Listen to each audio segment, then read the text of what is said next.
Perfect. What's up, everybody? Welcome back to the Dope As Usual podcast. My name is Thomas Dope As Yola, whatever you want to call me. This is my co-host, Marty O'Neill. What's up, guys? What's up? Guys, we have a very, very special guest today. I know a lot of you are recognizing this person right off the bat from the thumbnail, but let's just get started. I have a lot of questions. Welcome, Dr. Dubrow. Thank you. Excited to be here. I love the set. It's amazing. Thank you. I always ask, you can name these characters, obviously. Gremlin, Terminator. This one, that's the Gremlin thing. Yeah, that's right. Yeah, I can name pretty much all of them. All right. I know this from college. Oh, nice. All right. Yes. People still do bongs. They still do bongs? They do bongs. Do a lot of them. A lot of bongs. Yes. There's a 6-foot one right there if you can't see it. Okay. Yeah, it's behind that light. What about atomizers? You ever do those? Yeah, everything. That's a way to do it without any heat, right? Oh, you're talking about vaporize, like the volcanoes. Yes. You ever do that's not really a thing. Never caught on. Well, I was actually in Germany with them recently at their debut or at their anniversary. Like that's my favorite thing as a kid. In college, that was my favorite thing. All right. I just met the owners of that actually. They're cool. That's very cool. It's come a long way, huh? It has come a long way. I didn't expect him to come in here and talk about dabbing. I know. I've never dabbed. No? No. Been interested. Always wanted to try. Oh, so on the other side of this, I have the biggest weed YouTube channel. That's what I've been doing for 10 years. Okay. So then I transitioned it to the show, and now we just have different guests. It's not so weeded out, but there's still some stuff. Okay. I didn't know. We usually ask the guests. This room is usually completely smoked out. But for certain guests, we're like, no. If they want to smoke, we'll figure it out. Yeah. I just don't like to get people stuck, and they're like, I just met you. Yeah, no, I because of my profession, I rarely do it, but every once in a while I partake. In fact, there was an episode of Real Housewives of Orange County this season, which you probably don't watch. Oh, my wife watches, and my mother-in-law loves it. Okay, yeah. And my wife threw a birthday party, and there was a weed bar there. Oh, man, I should watch the Desperate Housewives. Yes. I mean, the Real Housewives. And when you're a house husband, they sort of highlight and expand something you've done, and hopefully it's not something negative that you fought with one of the housewives and they blow that up. At this party, all they showed me is I said, "Oh, what's this? Oh boy, I haven't done this in a long time." And I took a few hits and maybe a few more, and then my whole narrative in that party in that episode was me being stoned, just going up to everybody going, "What's that?" I did not expect the episode to start this way. I'm so excited. Yeah. All right. Okay. So most people are they shun things, but if you have an open mind, that's all that really matters, man. Well, and you're a doctor. Some of it's medicinal for some people. It is. And I was glad it became legal. But I grew up in the 70s when it became like a thing. All right. Yeah. In the 70s it was barely illegal. I mean, people didn't really know about it. It was before like ecstasy was sold in a health food store in Westwood. Can you believe that? Ecstasy was legal. Like pure MDMA? Like pure MDMA. It was sold at the Great Vitamin Store on Westwood Boulevard. In Los Angeles? In Westwood, LA, yeah. And I was a medical student, and I remember, I'd never heard of it, but I remember people saying, hey, it's about to be illegal. They're only going to sell it for 3 more months. You should load up on it. I go, what is it? So I was in med school. I was studying like crazy. I never really got around to it. But I remember it was fully legal and you could buy, high grade stuff on the shelves. That's one thing I do. I don't do hard drugs anymore because I want to live. Yes, good idea. But we were friends. Me and ecstasy were very good friends. I've done it like twice, and it was pretty... It was pretty amazing. Yeah. I love hearing it. I mean, I don't do that stuff. I'm a doctor. Yeah, you're a doctor. I shouldn't really be doing that stuff. I really don't. But I tried. I believe in trying everything once. Oh, this is great. Me too. You ever try LSD? Yeah. No, that's that and heroin are the only things I've never done. I've never done heroin. But, in college I did LSD once. How was it? It was, it's amazing because it's little nothing on a blotter. You put it on, and for the next 14 hours, you think you've figured out life. I get it. Oh my God. And then about 12 hours and I go, I get it, but I'm done with it, And the next morning you go, yeah, I got it. And I sort of remember getting it, but anyway, I have to go study. It's it sounds amazing. Yeah, it's not a thing, is it, LSD? Oh, no, it's huge. Oh, it's a thing? Yeah, it's still huge. Oh, okay. People have found very creative ways to do it. They sell it in DMT. They have little vape pens now. Whoa. So every time you hit a vape pen, ask, this is weed, right? Because my friend sold DMT pens. Whoa. And just one hit, and it's the same as blasting off. So could you imagine, let me hit your pen at a restaurant. Well, it's DMT by accident, so you always got to be safe now. it's such a commitment and so messes you it's up. such a commitment. Yeah, and then I was talking to one of my sons. My son's very straight, okay? And I always, when he's grown up, I go, hey, try this, you know? I mean, when he got after 18, he goes, nah, I don't really. But I was talking to his friends, and ketamine is a thing. Huge. My friend has a clinic. He opened a clinic, my friend. I know, but they somehow get medical grade. My son doesn't do this, okay? They get medical grade, and I guess you know this, and they cook it and then turn it into, they dehydrate it To like a powder. to a powder and they snort it. Way more fun, I think. You don't know this. I've seen it, and I'm like, you know what? Horse tranquil, I'm good. I think I'm gonna wait. Yeah, I This would. is after I stop doing drugs. Yeah, I wouldn't do any of that stuff. But it's amazingly useful for patients in the emergency room, ketamine. For pain? So you can take a kid who has this is probably not the direction you want to go with this podcast, but It's all good. you can take a kid who has a laceration, like a 7-year-old, and you have two choices. You can't really sew it up under local and say, hold still, I'm going to put lidocaine in your lip and numb you up. You can take them to the operating room and put them under anesthesia and do that whole thing. Or you can give them one shot of ketamine, and they just go like this. They go, and all of a sudden they just go, and they lie there, and it doesn't change your vital signs at all. Pulse doesn't go up. Respiratory rate doesn't go up. They just become like this. How long does it last? It lasts about 45 minutes. Oh, perfect. ER docs do it all over the world, and they're just like there, and you sew them up, and it's done, and they wake up. What was that? I don't think that's the way it's used recreationally. Of course. I mean, maybe. No, I don't think anybody's sort of going to a ketamine party and just going like this. But it's I've heard of the K-holes. Oh, I've heard of that. But I had that's a when friend you're messed explain up it, and you hate it's it, like, right? It sounds like purgatory. It does. It sounds terrible. Yeah. No, but Our this friend had a K-hole while they were putting his shoulder back Oh, that's into place. right. At Oh, the so hospital. they did use That's it for that. right. And he was aware of it.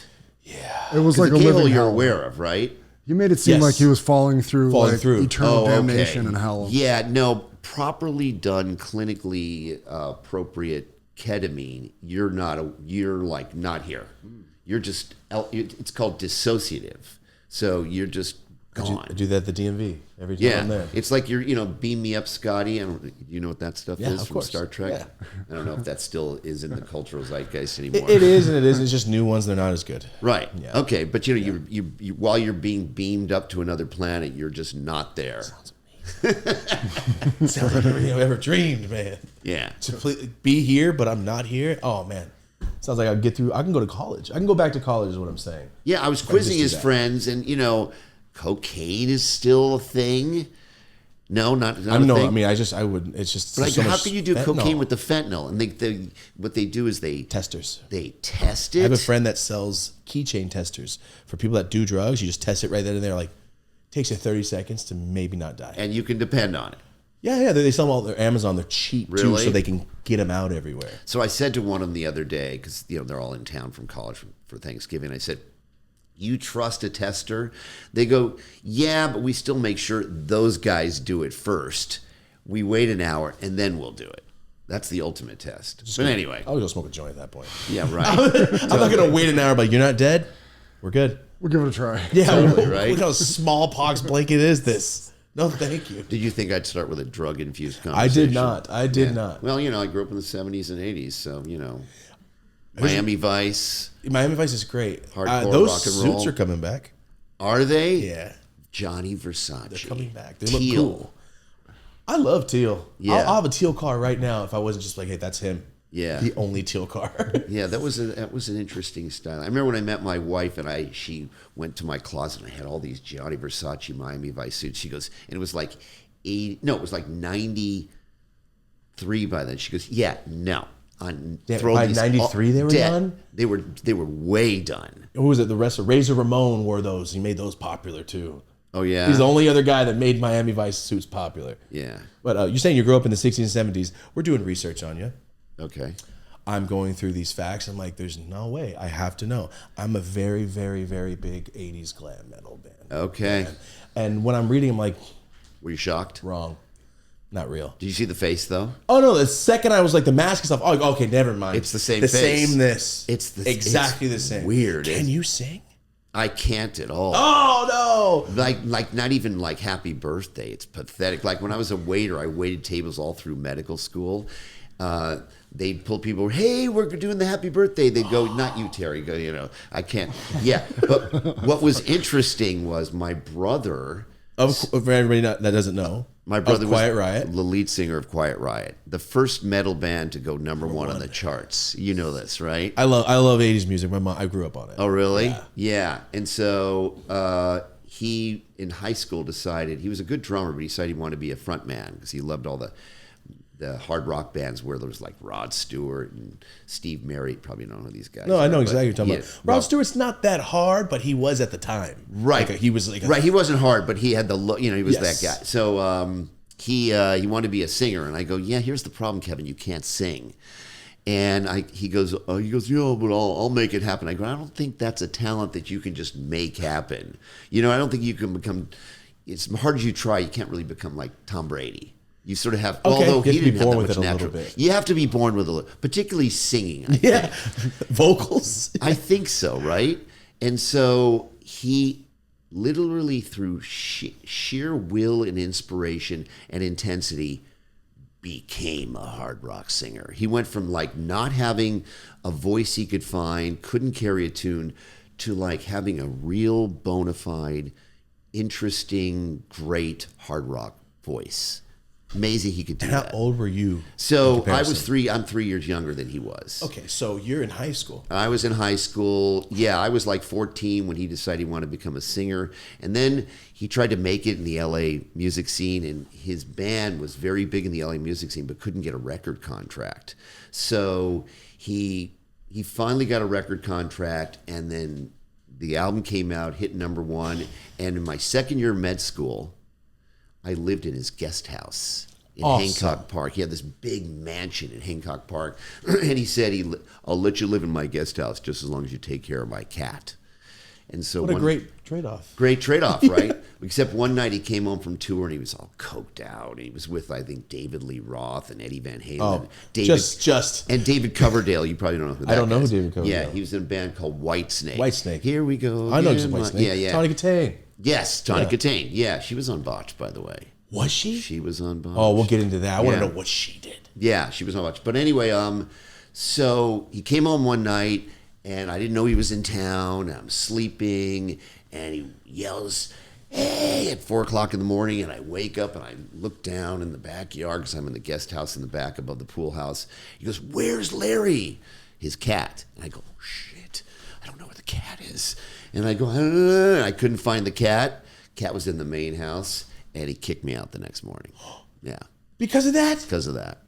Because your one job. Did he stay awake and kicked you out? He was awake. He was awake. He told my why. mom he's out. But he goes, your one job is Larry. And you couldn't even find Larry when I came. You're out of here. He was massively coked out. Yeah, I would say there's no way that was like, you're my brother, get out. Yeah, That's no. I'm still awake. The sun's coming up. Yeah. And so. But also, what other med student go, I just woke up, David Lee Roth in the yard. What the fuck is happening? What a wild time in life. It was a wild time. I remember back then when you had an answering machine. Yeah. Okay, you'd come home. They didn't even have the remote for the answering machine. You just pressed it. You pressed it way before your time. But you come and go, okay, so who called? And one time there's like 7 messages, and they're all from my mom. And, I go, oh, your brother's album's 88 on the Billboard charts with a bullet. That meant it was accelerating in sales. Oh, that meant it was going to go fast. up, going up fast. Yeah. So then the next week, it's 72 on the chart with a bullet. And then ultimately I come home and she goes, your brother's album is number 1 on the charts. We went, wah!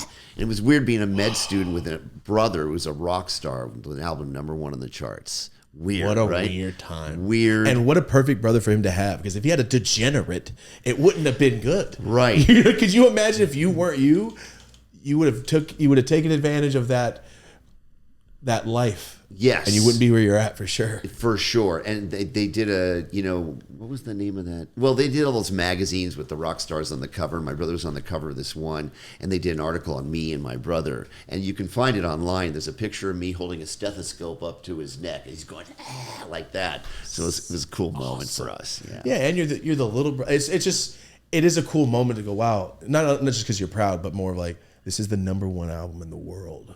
You know what was number 2? Was Thriller. Number 3, number 3 was All Night Long, I think. Oh, you're talking about Lionel Richie? Lionel Richie. Wow. I know. We have it at home. Oh yeah, that's something you got to framed. keep. And like that message, like that's a tape I would frame. Like number 1 on there. And just a final story. I used to say to him, dude, there's a company called Bad Company. There's a band called Bad Company. Of course. That did this song called Superstar. Johnny died one night, died in his bed, bottle sleeping tablets by his head. I said, it's the greatest song, okay? You got to hear it. But I said, Kevin, that's going to be you, man. You're going to die in your bed, bottle of sleeping tablets by your head because you can't go to sleep because you're coked out. That's exactly how he died. Oh. That's exactly how he died, like some 30 years later. Yeah. Ooh, what a weird prophetic thing I told him, and it came true. By the way, just so you know, I believe we're living in a simulation. I don't believe any of this is real anyway. Are you genuine about that? I'm genuine about that. Okay. Can we talk about that for a minute? Yes. I genuinely believe when I walk into places and go, some of you people aren't real.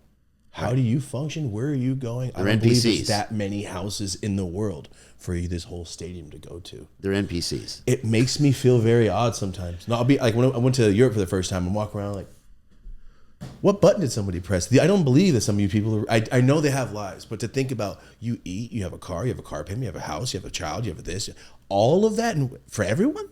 It's weird, isn't it? It makes me. The past 2 years, I've been really like. And look at this cool life you have. I mean, this is sort of not real. Somebody definitely typed it up, and I thought about it when I was like 10. Like, you know, what'd be cool? This, because I thought about this, what I'm doing when I was like 15 with my uncle. He's like, yeah, someone's gonna pay me to just drink beer. I'm like, someone's gonna pay me to get high all the time and just try different things and make videos about it. It's exactly what I do for my work. So do you ever like take it to the next level and think, okay, so how can I interact with the controller and take me to the next level? Can you believe I'm this age and I have these thoughts? It's one thing to do it at your age when you're sort of wild thinking and before life smacks you all over the face a few times. No, I think I'm of age to be like an adult now. Finally. No, yeah, I know, but you're so young that it makes sense for someone your age to go, yeah, this is bullshit. And AI, and by the way, you're living in the weirdest thing in the world. Time in history where every other week, all of a sudden we went from nothing to this super intelligence. Oh, it's like the microwave we had in like the 50s, and then now we're on the moon. 12 years later, bullshit. I don't buy it. Exactly, and I don't know if you know Gemini. You see what Google did with Gemini. I don't like AI. Marty told me about AI. I do not like. You don't like it. I don't like the fact that it's like. Ready? I make videos. I create videos. If I saw a video of Abraham Lincoln. What's up, guys? About to go see this movie. Who is this guy? Get away from me. It's John Wilkes Booth. He's like, back up, man. It's my seat. All right, catch the flick later. Bye. Like, I can't recreate that better than that with actors, and that bugs me. By the way, I have a very, very good friend. Well, his name's Richard Mark, so you probably don't know who he is, but he has 14 #1 hits. He's writing them? No, he's a pop performer of the 80s. He was huge in the 80s. I don't know that name. Richard Mark. Do you know Richard Mark? I don't know that name at all. Okay, so he does songs like Right Here Waiting for You. Okay, anyway, look him up after this interview. Okay? His name is Richard Marks. That's the name of the group. Richard Marks is his name. He's an extraordinarily talented pop star from the 80s. Okay. Huge. He's written like okay, do you know this one song? Not only is he an amazing performer, but he's also an amazing writer. So do you know this NSYNC song called This I Promise You? Yeah. This I Promise. It's like a wedding song. Yeah. Yeah. Yeah. He wrote it. They said, hey, we write us a song. He wrote it. And he wrote Luther Vandross. Anyway, wow. Yeah. Anyway, I was texting him the other day. We're very good friends. And I go, so are you a little worried about this whole AI music generation thing? Because you know about the Spotify band, no. Something Cloud. You don't know about this? Okay, They're an AI band? There's a band that no one knew they were AI. I don't want that. And in 1 month, they got 800,000. I think it's up to like 2 million now. And they did a song that's like an instant hit, and it's AI. I know. It just makes me feel like, what am I supposed to do? Well, you're going to provide this content. No, I'm saying as a human, like, what am I supposed to do if the computer made it better than I ever could? I know. It's like you, like, hey, you want to do surgery? No, let's do the robot today. Well, and a robot sitting here just doing everything for you. The good news for me, it'll never happen in my lifetime. It will happen in your lifetime. You'll have robots who are better than me, for sure. But doesn't that make you upset? Like, no. A personal thing. It's like, I feel like surgery's personal. Like, I don't want a robot. If it cuts me by accident, it's not going to feel bad for me. Or come and check on me weeks later. I just feel very odd It's going to be so much better than humans. What about an AI robot football player? Yeah. You know what I mean? Like, when does it stop? Or like the strongman. Yeah, it'll just be a different thing. But I mean, aren't you into robot-driven cars now? No, I hate them. Have you been on a Waymo? I will never get in one. I hate it. I was thinking about getting one and just hotboxing it. Because I can't get pulled over. Technically, I'm not driving. I think it'd be funny. People do that. My son said he didn't want to get one because he found some coke in one the other day. Yeah. Robot cocaine? By the way, just so you know, you're super young, but you're also instantly super old. You know why? Why? Because you're one of those people who lived before all of this. Yeah. And you're saying what all the people did. Oh, a car, it won't be reliable. You're still going to need a horse, you know. Oh, yeah. I'm the generation before. I'm on the cusp of like new. You're like new. really Change? young yet really old instantly. It scares me. It just scares me because, right, you have a Tesla, right? Yes. And you're driving and it just hooks a hard left, hits the wall slightly on the freeway. No one's ever going to believe you that went, I swear I didn't do it. It jerked. Like, yeah. It messed up. Yeah, but it's all in the videos, and you're sitting in the back seat. I feel like, what's that Tom Cruise, that one where he's talking about Minority Report? Thank you. It feels like Minority Report. Like, you can make me do. I just watched the new Running Man, which was actually really. Oh, is it good? Really good, man. Who stars in that? The Ryan Powell, Glenn Powell. Oh, that dude, the new young, buff guy. Yes, he did a great job. I'll say, but that's exactly how I feel. The world's turning. Like, you know, someone sends you a video, hey, how you doing? And they change my face and going, I hate everybody of this race. I hate, you know what I mean? It can make me do anything. We did an AI of me talking this company in perfect Spanish. Really? I will speak Spanish. My whole family was so happy. I'm the only one that speaks Spanish. And they heard me speak Spanish. And I'm like, that sounds better than I'll ever speak Spanish. I don't know. I love it because I was doing a case the other day and the patient's diastolic blood pressure suddenly dropped. And so, you know, this 120 over 80, you've heard of that. Systolic's the upper one, diastolic's the lower one. And it represents right heart filling. Okay, whatever that means. You don't need to know. But all of a sudden, the diastolic dropped and none of the other vital signs dropped. The O2 saturation was the same. The pulse was the same. The systolic pressure was the same.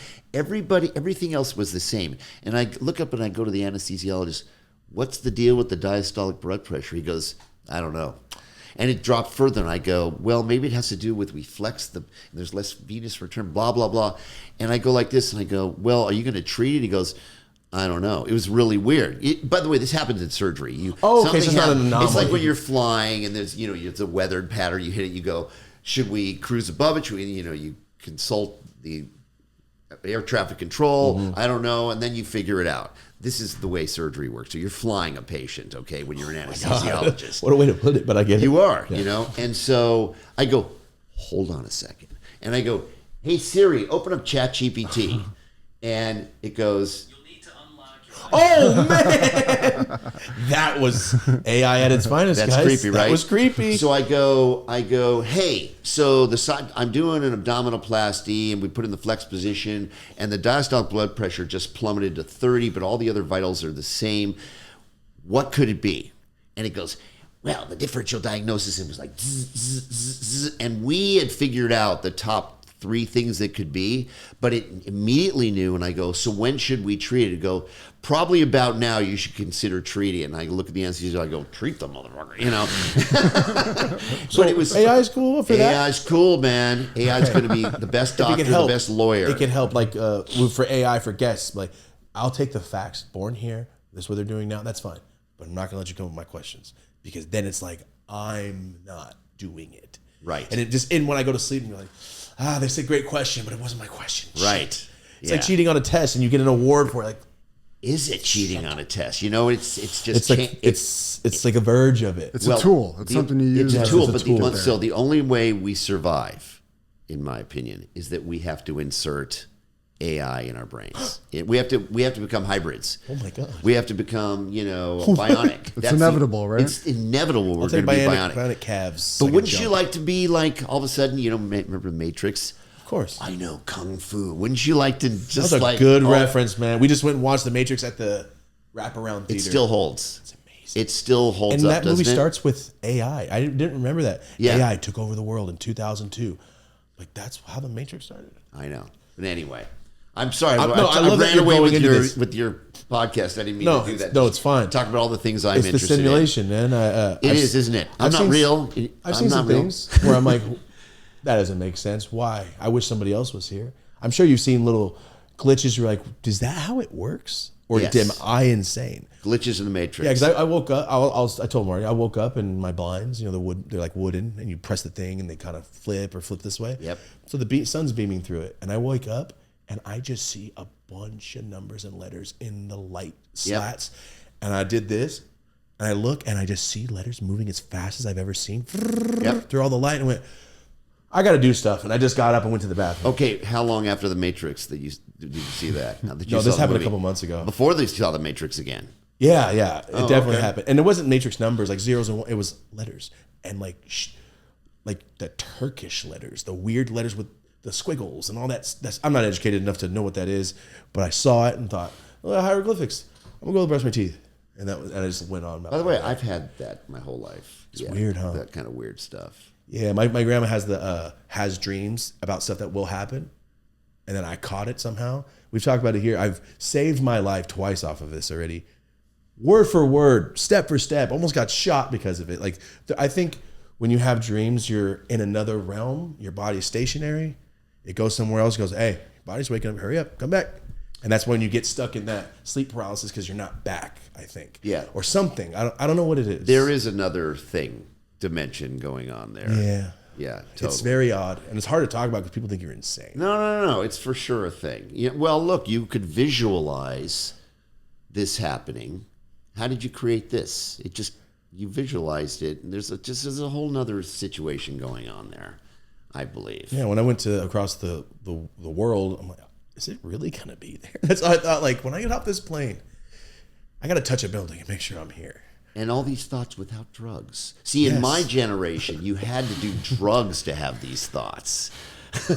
Now you can do them perfectly straight because Drugs are in the food. Drugs. That's what it is. It's giving us epiphanies.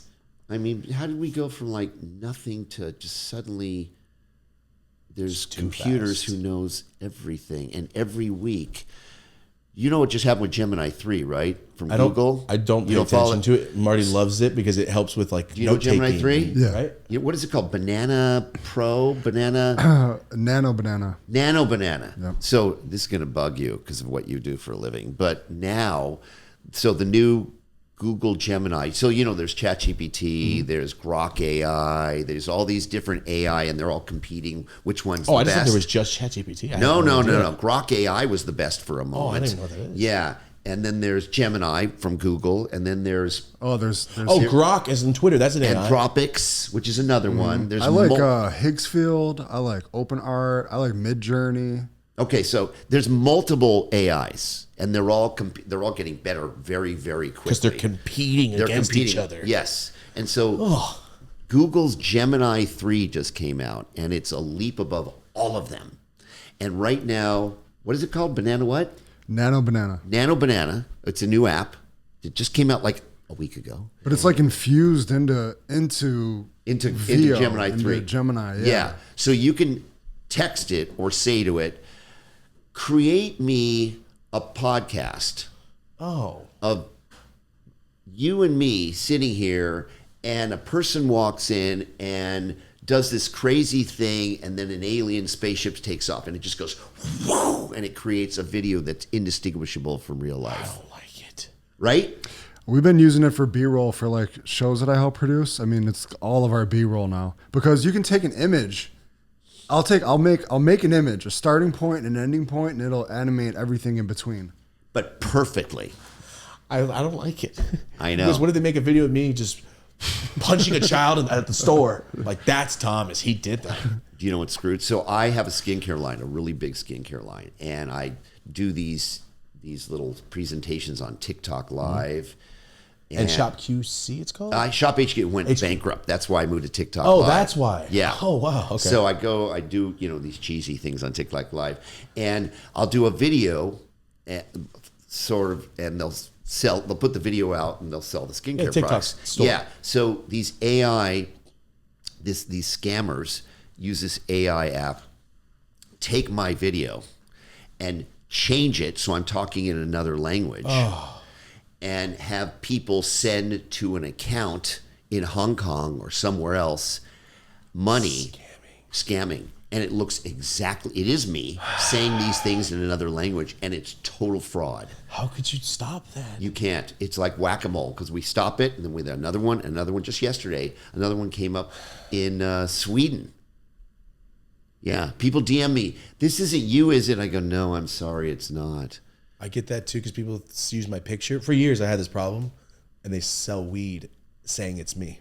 Right. I've gotten death threats. I've gotten people getting their accounts cleaned out for the past 8 years until I got a check mark.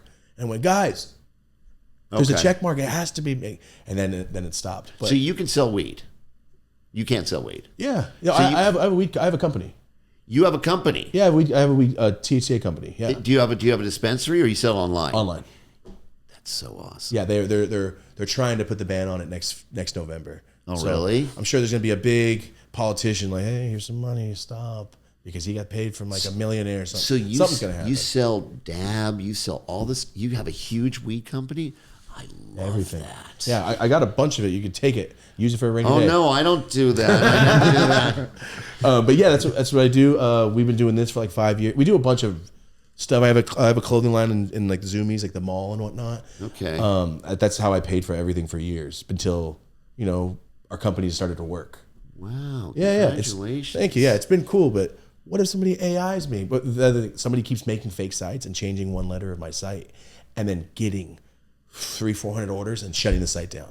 And then everybody comes to me. You didn't send my stuff. Right. Guy, that's not my site. And then they're still mad at me. They're doing it. Oh, every day. So you're doing the same thing. That's when you say, I go, oh, every day. Wow. It's the worst. And now that you said that with the AI, I can't wait till somebody goes, DM me, make sure it's you sending pounds. And it's going to be my face talking. Well, you just have to say you can only buy it from this place. Only. Anything else is fraud. Yes, but some people change one letter of my website and you don't notice it because it'll just pop up. And then people are like, oh, I didn't notice the E's not there. Oh, no, I spent $500. Wow. Constantly. And it's in India. They keep sending the money to the place in India. Yeah. Mine is Hong Kong. It's the worst. Yeah. Yeah, they don't stop. What's up, guys? Just taking a moment from this episode to talk about one of our sponsors, and this is MyBookie.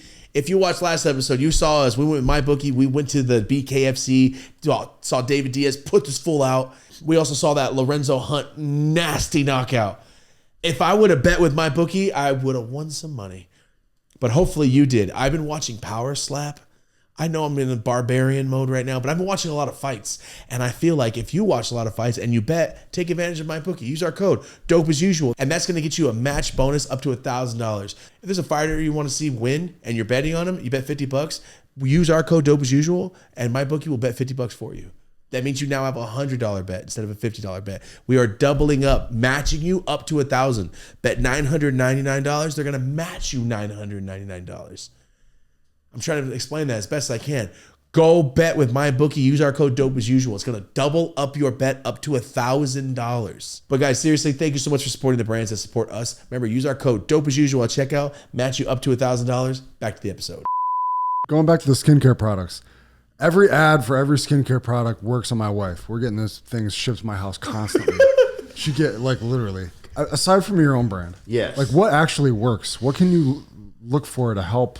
For skincare brand. Yeah. Okay, so there are just some things we all agree, plastic surgeons and dermatologists agree actually work. Okay. Retinol works. The retinol therapy, right? Yeah, well, retinol as a topical cosmeceutical to rejuvenate your skin works. Okay. Yeah. You've heard of Retin-A, right? I could have swore. You never heard of Retin-A? No, because I you never had acne. The facial lady. Yeah, I go to the facial lady and she does the. Look at your skin. Your skin's perfect. Yeah, she does the. Microneedling. Collagen works. I use I do a routine. I make sure I do it. And it's like a collagen pod. You pop them. That works very well. Yeah, it has some. I don't know what's in it. Yes. Yeah. So there are sort of a lot of it works either okay, good, or very good, depending on the strength of it. And obviously, the pharmaceutical prescription grade stuff can work better, but can have more side effects.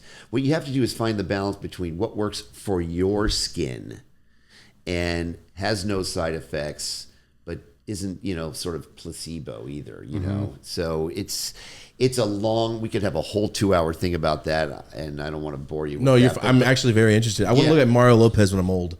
So I would like to take care of it today. Right. Well, I'm obsessed with topical skincare. I'm obsessed with ingestibles. I'm obsessed with the GLP-1s. Do you know what those are? Talking about Ozempics and stuff, right? Yeah, I'm obsessed. I'm board certified by the American Board of I Obesity Medicine. heard somebody tried to tell you that you weren't educated Jillian enough. Michaels. Thank you. Yeah, that you weren't educated enough. So you went and got a spite degree. I did. Amazing. Do you watch Curb Your Enthusiasm? No, He did a spite store because his coffee place, he started making a match. So he opened the store next to it. A spite store. So that's what you did, a spite degree. That's I want a good way of putting that. The pettiness in life. That's what I want. I want that. But here's the thing. I announced I was going to do it. Never announce you're going to do something that's really difficult, because in case you don't achieve it, you look like a complete moron. I announced, and getting board certified by the American Board of Obesity Medicine is like no joke, okay? It's a year of study, and you've got to take an exam that's as hard as any other exam you've taken in your life, and in a specialty outside of my specialty. And you haven't been to school for how long? Forever. And it's an internal medicine specialty. I'm a surgeon, okay? So I'm an expert in all things surgery. So if I wanted to do a surgical subspecialty board certification, that's a lot easier than doing one that's in the endocrinology, internal medicine, obesity field. So I had to study, and I started studying and go, oh shit, I don't know any of this stuff anymore, right? It's all new too. You learn some of it in med school, but it's all new because I went to med school 30 years ago or 40, whatever I went to. So I'm reading this going, why did I announce? And I announced it on TMZ, of all places. The worst place The worst ever. place ever. Because I said to Harvey and Charles, from TMZ, because they interviewed me. Jillian Michaels got in this big battle in the media about it. And I said, Jillian, if you want to get medical advice, take the MCATs and go to medical school. And that was hilarious and mean, but true.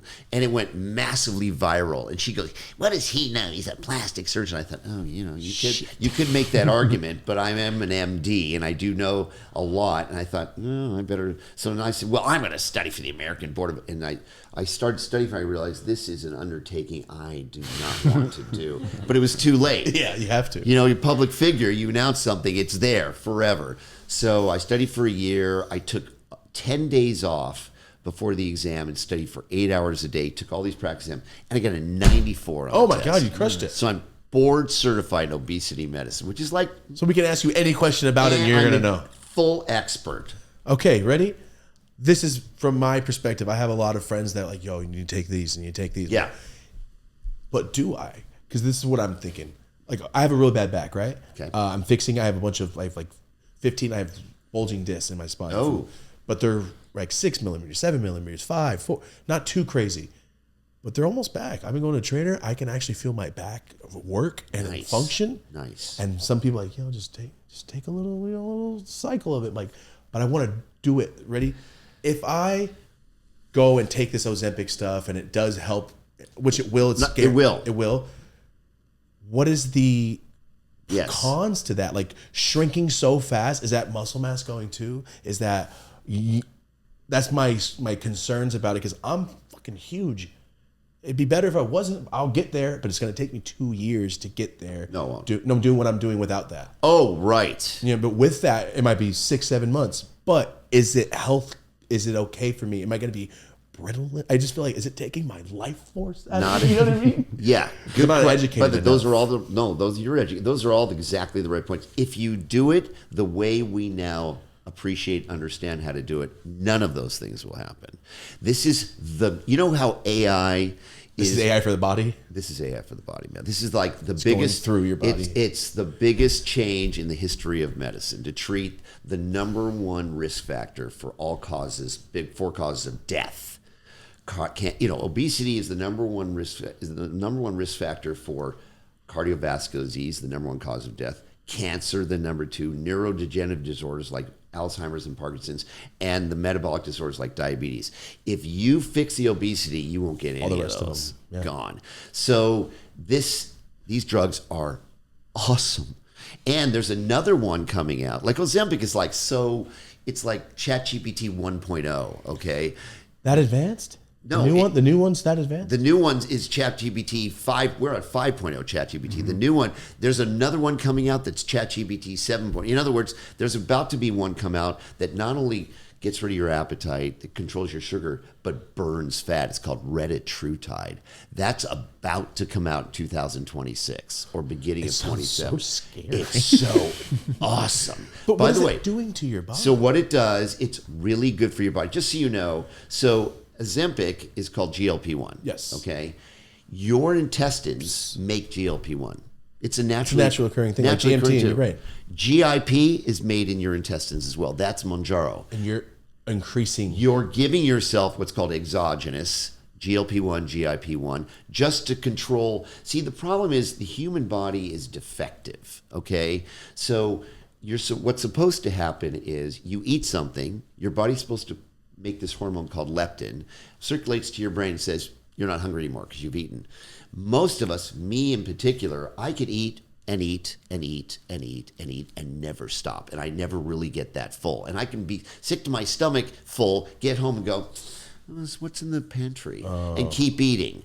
So, and some people have it worse than others. It's a disease. It's not anybody's fault who's overweight. So when you give them these medications, it's like giving someone who's got cancer chemo. It's like someone with diabetes giving them insulin. Someone's obese, you give them these medications, it treats the disease. And if you know how to use them, look, if you give too much insulin, you get sick. Yes. Okay? You give not enough insulin, it doesn't control your diabetes. If you don't give the GLP-1s the right way, you have side effects. You lose too much lean muscle mass. So it could do that. If used just wrong. like if you give any drug Got you. the wrong way. I didn't realize. So you're opening your body's ability to create more of that by injecting this. Yes. So you're like turning it on turbo. You're just giving it a medication to treat a disease. If you think about it like that. I've never thought about it like that. But You would give cancer patient chemo. You would give some, because obesity is like you're dying. Essentially, every day you're awake, shortening, you're dying. Totally wreaking havoc on your back. Oh, yeah. On your heart, on your lungs, your kidneys, all of it. So think of it. That's the problem. There's still a little bit of a shame associated with it because people who are overweight, it's like, well, you're overweight because you're not working out hard enough. You're not making the right food choice. No. That's your physiology. It's not your fault. That's your disease. Just like if you had diabetes, your pancreas, we wouldn't shame you for your pancreas not working well. Yeah. We'd say, dude, you need some insulin. You go, thank you. Well, you need some GLP-1, GIP, and you need the new one that's about to come out. I've never been so convinced so fast by somebody saying it medically. It makes more sense that way. But than it's going, true. I don't want to work out. It just takes some. But that's how I see it here. That's because you're from the generation That's why before. That's all I hear. That's all you hear. It's a behavioral problem. No, I just hear people saying, "Well, I don't really want to work out. I'll take Ozempic for a couple months, and by the summertime, I'll lose 80 pounds." Well, how about? But by the way, even if you did that, that's still so incredibly good for you that it's okay. But is medically, what is that doing to my internal organs? Like losing that much fat and weight, is it messing up? Is the cholesterol, are my arteries getting cleaned at the same time? Yes. You know what I mean? Because yes, that's the big it's question. Taking the visceral fat, the dangerous fat around your organs, your That's liver, what I'm your talking heart, about. and it's removing. Sure, you're losing more lean muscle mass than if you did it with lifting weights. But you lift weights while you're doing it. You do it right. You take more protein, you lift weights, you take these medications, and you become like a super healthy version of yourself, and you get to live 25 years longer. No one's ever said it. But it's true. No one's ever put it in the terms of, if there's a diabetic person, you would give them insulin. If they're overweight, you would give them this to treat the disease, which is being obese. That's what I was ragging on Jillian Michaels about. It's like, shut up. You're making obesity sound like a behavioral thing. It's a disease. It's not something do you shame someone for having appendicitis? Do you shame someone for having arthritis, diabetes? No, you treat it. Yeah, you're right. So this is the current modern day safe treatment for this. What's considered obese? So a BMI greater than 30. Okay. Which is a lot. So, yeah, I mean, if you're like, so that's class 1 obesity, greater than 30. 30 to 35 is class 2, 35 to... Gotcha. Okay. Above 40 is... What's the highest you've ever seen? I mean, well, I mean, I've seen a patient. I'm not an obesity. I'm an obesity specialist, but I'm a plastic surgeon. As you know, I specialize in fixing disaster plastic surgery. That's my skill set. But so I don't run an obesity clinic. Yeah. But I have seen people walking around, 500-600 pounds, Oh yeah. I have some big friends. Yeah. But you're a young dude. Do you know what your hemoglobin A1C is? Do you even know what that is? Nope. Okay. You should. I don't know. This is the. I'm sorry if I'm just hightailing your help. I went to the doctor this year and got blood work. I did all the stuff I'm supposed to do. I'm trying to get my back better because my back sucks so bad. You know why your back sucks? It's bad. You've got a little too much weight on. My back got worse as I went vegan 9-10 years ago. Okay. I stopped being vegan a year and a half ago. I gained 90 pounds being vegan because I still don't eat meat. Yeah. And I know because I'm replacing it with breads and bullshit and this because I'm like, well, I'm starving. I didn't eat it. I'll eat this real quick. It's small. It's little. Like, oh, it's all bread, you idiot. And I did that for a night and then started editing and my back started crunching and I was gaining weight. I gained a lot of weight just trying to be healthier. Really? And now I'm reversing it. So now I'm back on eggs and dairy and I don't know if I can do the meats, but I will take supplements. So your life, the simulation in your life, the not realness thing, the reason I'm here doing this interview with you is because I'm going to tell you to go on those GLP-1s. I'm going to make sure you do that. Oh, shit. Dude, it's a thing. You're one of 10 people that keep telling me, but it's going to fix you.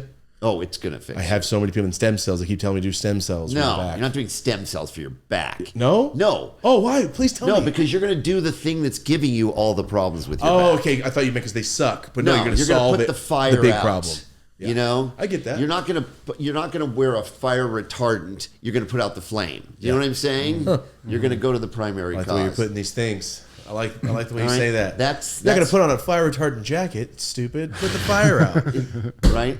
Yeah, that's why I always say I need to lose weight. My back is messed up because I'm too fat. That's why I always say I need to lose weight and not do that.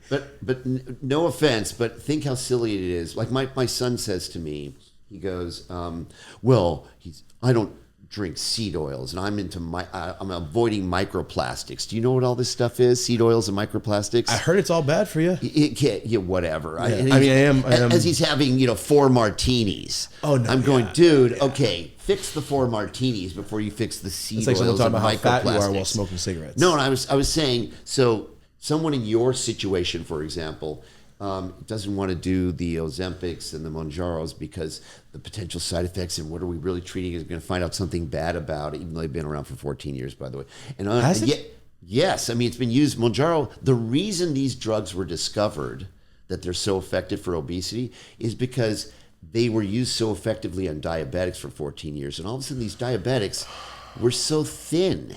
They lost all their body fat. And finally, one doctor goes, wait a minute. You notice how thin these diabetics are who are on Ozempic and Mounjaro? Rebrand it. And they did. Yes. It's exactly the way, by the way, it's exactly the way the Botox was discovered. What was Botox supposed to do? Botox was used for intraocular muscles that were spasming and giving people strabismus and all sorts of... my wife just had Botox in her something nerve because she had TMJ surgery. TMJ. Yeah. They just did it yesterday to calm it while she's clenching at night. Okay, so this ophthalmologist goes, if it paralyzes the intraocular muscles, allowing the eye to be okay, what if I put it in the muscles around the eyes? And all of a sudden, this guy named Carruthers, I think, he sticks a little in these muscles, and all of a sudden, oh my God, I just took 15 years off your face. And Botox went from a sort of niche little drug at Allergan that was making, $80,000 a year to a multi-billion-dollar drug overnight. The exact same thing happened with Ozempic. It was found a different use for it. They found a different use, and and the FDA, rather than putting it through their long FDA approval process, which takes 7 years, because it was already shown to be safe in diabetics, they fast-tracked it in 8 months. I think that's what scared the public going, this new diabetic medicine is like when people are like horse dewormer stops COVID. Like, right. Oh shit, I don't know. Maybe. Right. You know what I mean? Make people. But if but it's why? safe in brittle diabetics, You're right. It's going to be safe in non-diabetics. So you have to say it this way, not doctor way. Go, hey, don't be stupid. Right. Diabetics, they can handle it. You can handle it. Yeah. It's like, oh, you're fucking right. Yeah. You're right. It's the Yeah, greatest. because every product. time someone brings up the GLP stuff, I'm like, hey, stop. I'm just gonna work out, man. No. Knock it off. By No the one's way- ever put it this way though. Like you're treating the fire. You are treated. And by the way, you know abs are made in the kitchen anyway, right? You can work out till you're blue in the face. It's really hard to lose weight with working out. Yeah. When I was a med student, I was very depressed over a girl. And my buddy said, dude, you need to get past this girlfriend thing that you broke up. I go, yeah. He goes, you know what? This was 82. All of a sudden, the Los Angeles decided to have a marathon. The LA marathon. He goes, you need to start training for the LA marathon for your head. And I go, you're right. And it was like Forrest Gump. I just felt like running. And I just started running. And it was great for my head. That's why when I watch Forrest Gump, I go, I'm Forrest Gump. It's the same thing. And so I trained for the LA marathon. I figured I could eat anything I wanted. And I was running 7:30 miles. And I almost beat 3 hours. I did 3:01 for the LA marathon. I know. Well, I did triathlons back then, but you're an athlete. Okay. I was No, you did 3 hours. What was yours? 5? Yeah. Yeah. That's all 2 hours faster. Yeah. This guy's in shape. 5:40. Yeah. But I thought, well, I'm training for the LA Marathon. I'm putting in 35 to 50 miles a week running. I could eat whatever I want. I gained 7 pounds While doing it? by the time I ran the marathon. I was 7 pounds heavier. Yeah, see, I would have thought the way you thought too. Like, I can do whatever. That's how I thought. I'm lifting weights. Eat whatever I It want. doesn't work. You can do all the cardio, all the weights. That's why Jillian Michaels is wrong. She's so ridiculously... She said you can eat whatever you want as long as you're working out. No, you can do this. You can fix your weight issues with diet and exercise. And of course, if you look at the Netflix special on Biggest Loser, do you know she was on a show called The Biggest Loser? The Biggest Loser is like, 17th hey, season. I'm 900 pounds. Can you make me 300? And so, Yeah, I remember that. So there was a Netflix special. It was the number It is one the lady I was thinking. Sorry, because you said Jillian Myers. I'm like, why do I know that? Yes. I know exactly. So it was a what Netflix special. You should see it. It was only on a month ago. It was the number one show on Netflix. Well, it turns out behind the scenes, they were like giving them caffeine pills and starving them and not just exercising them. They did so much more. It doesn't work. It just doesn't work. Anyway.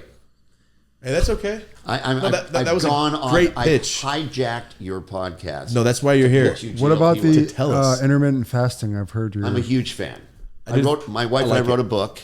Mr. and Mrs. Guinea Pig. Dr. and Ms. Guinea Pig. Doctor. It was called the Dubrow Diet. It was our second book. And that's the intermittent. It has intermittent fasting involved in it, but the Dubrow diet has way more. But it's features based to it, on right? intermittent fasting. I like it. I love it. I like it. I did 4 days. I felt good.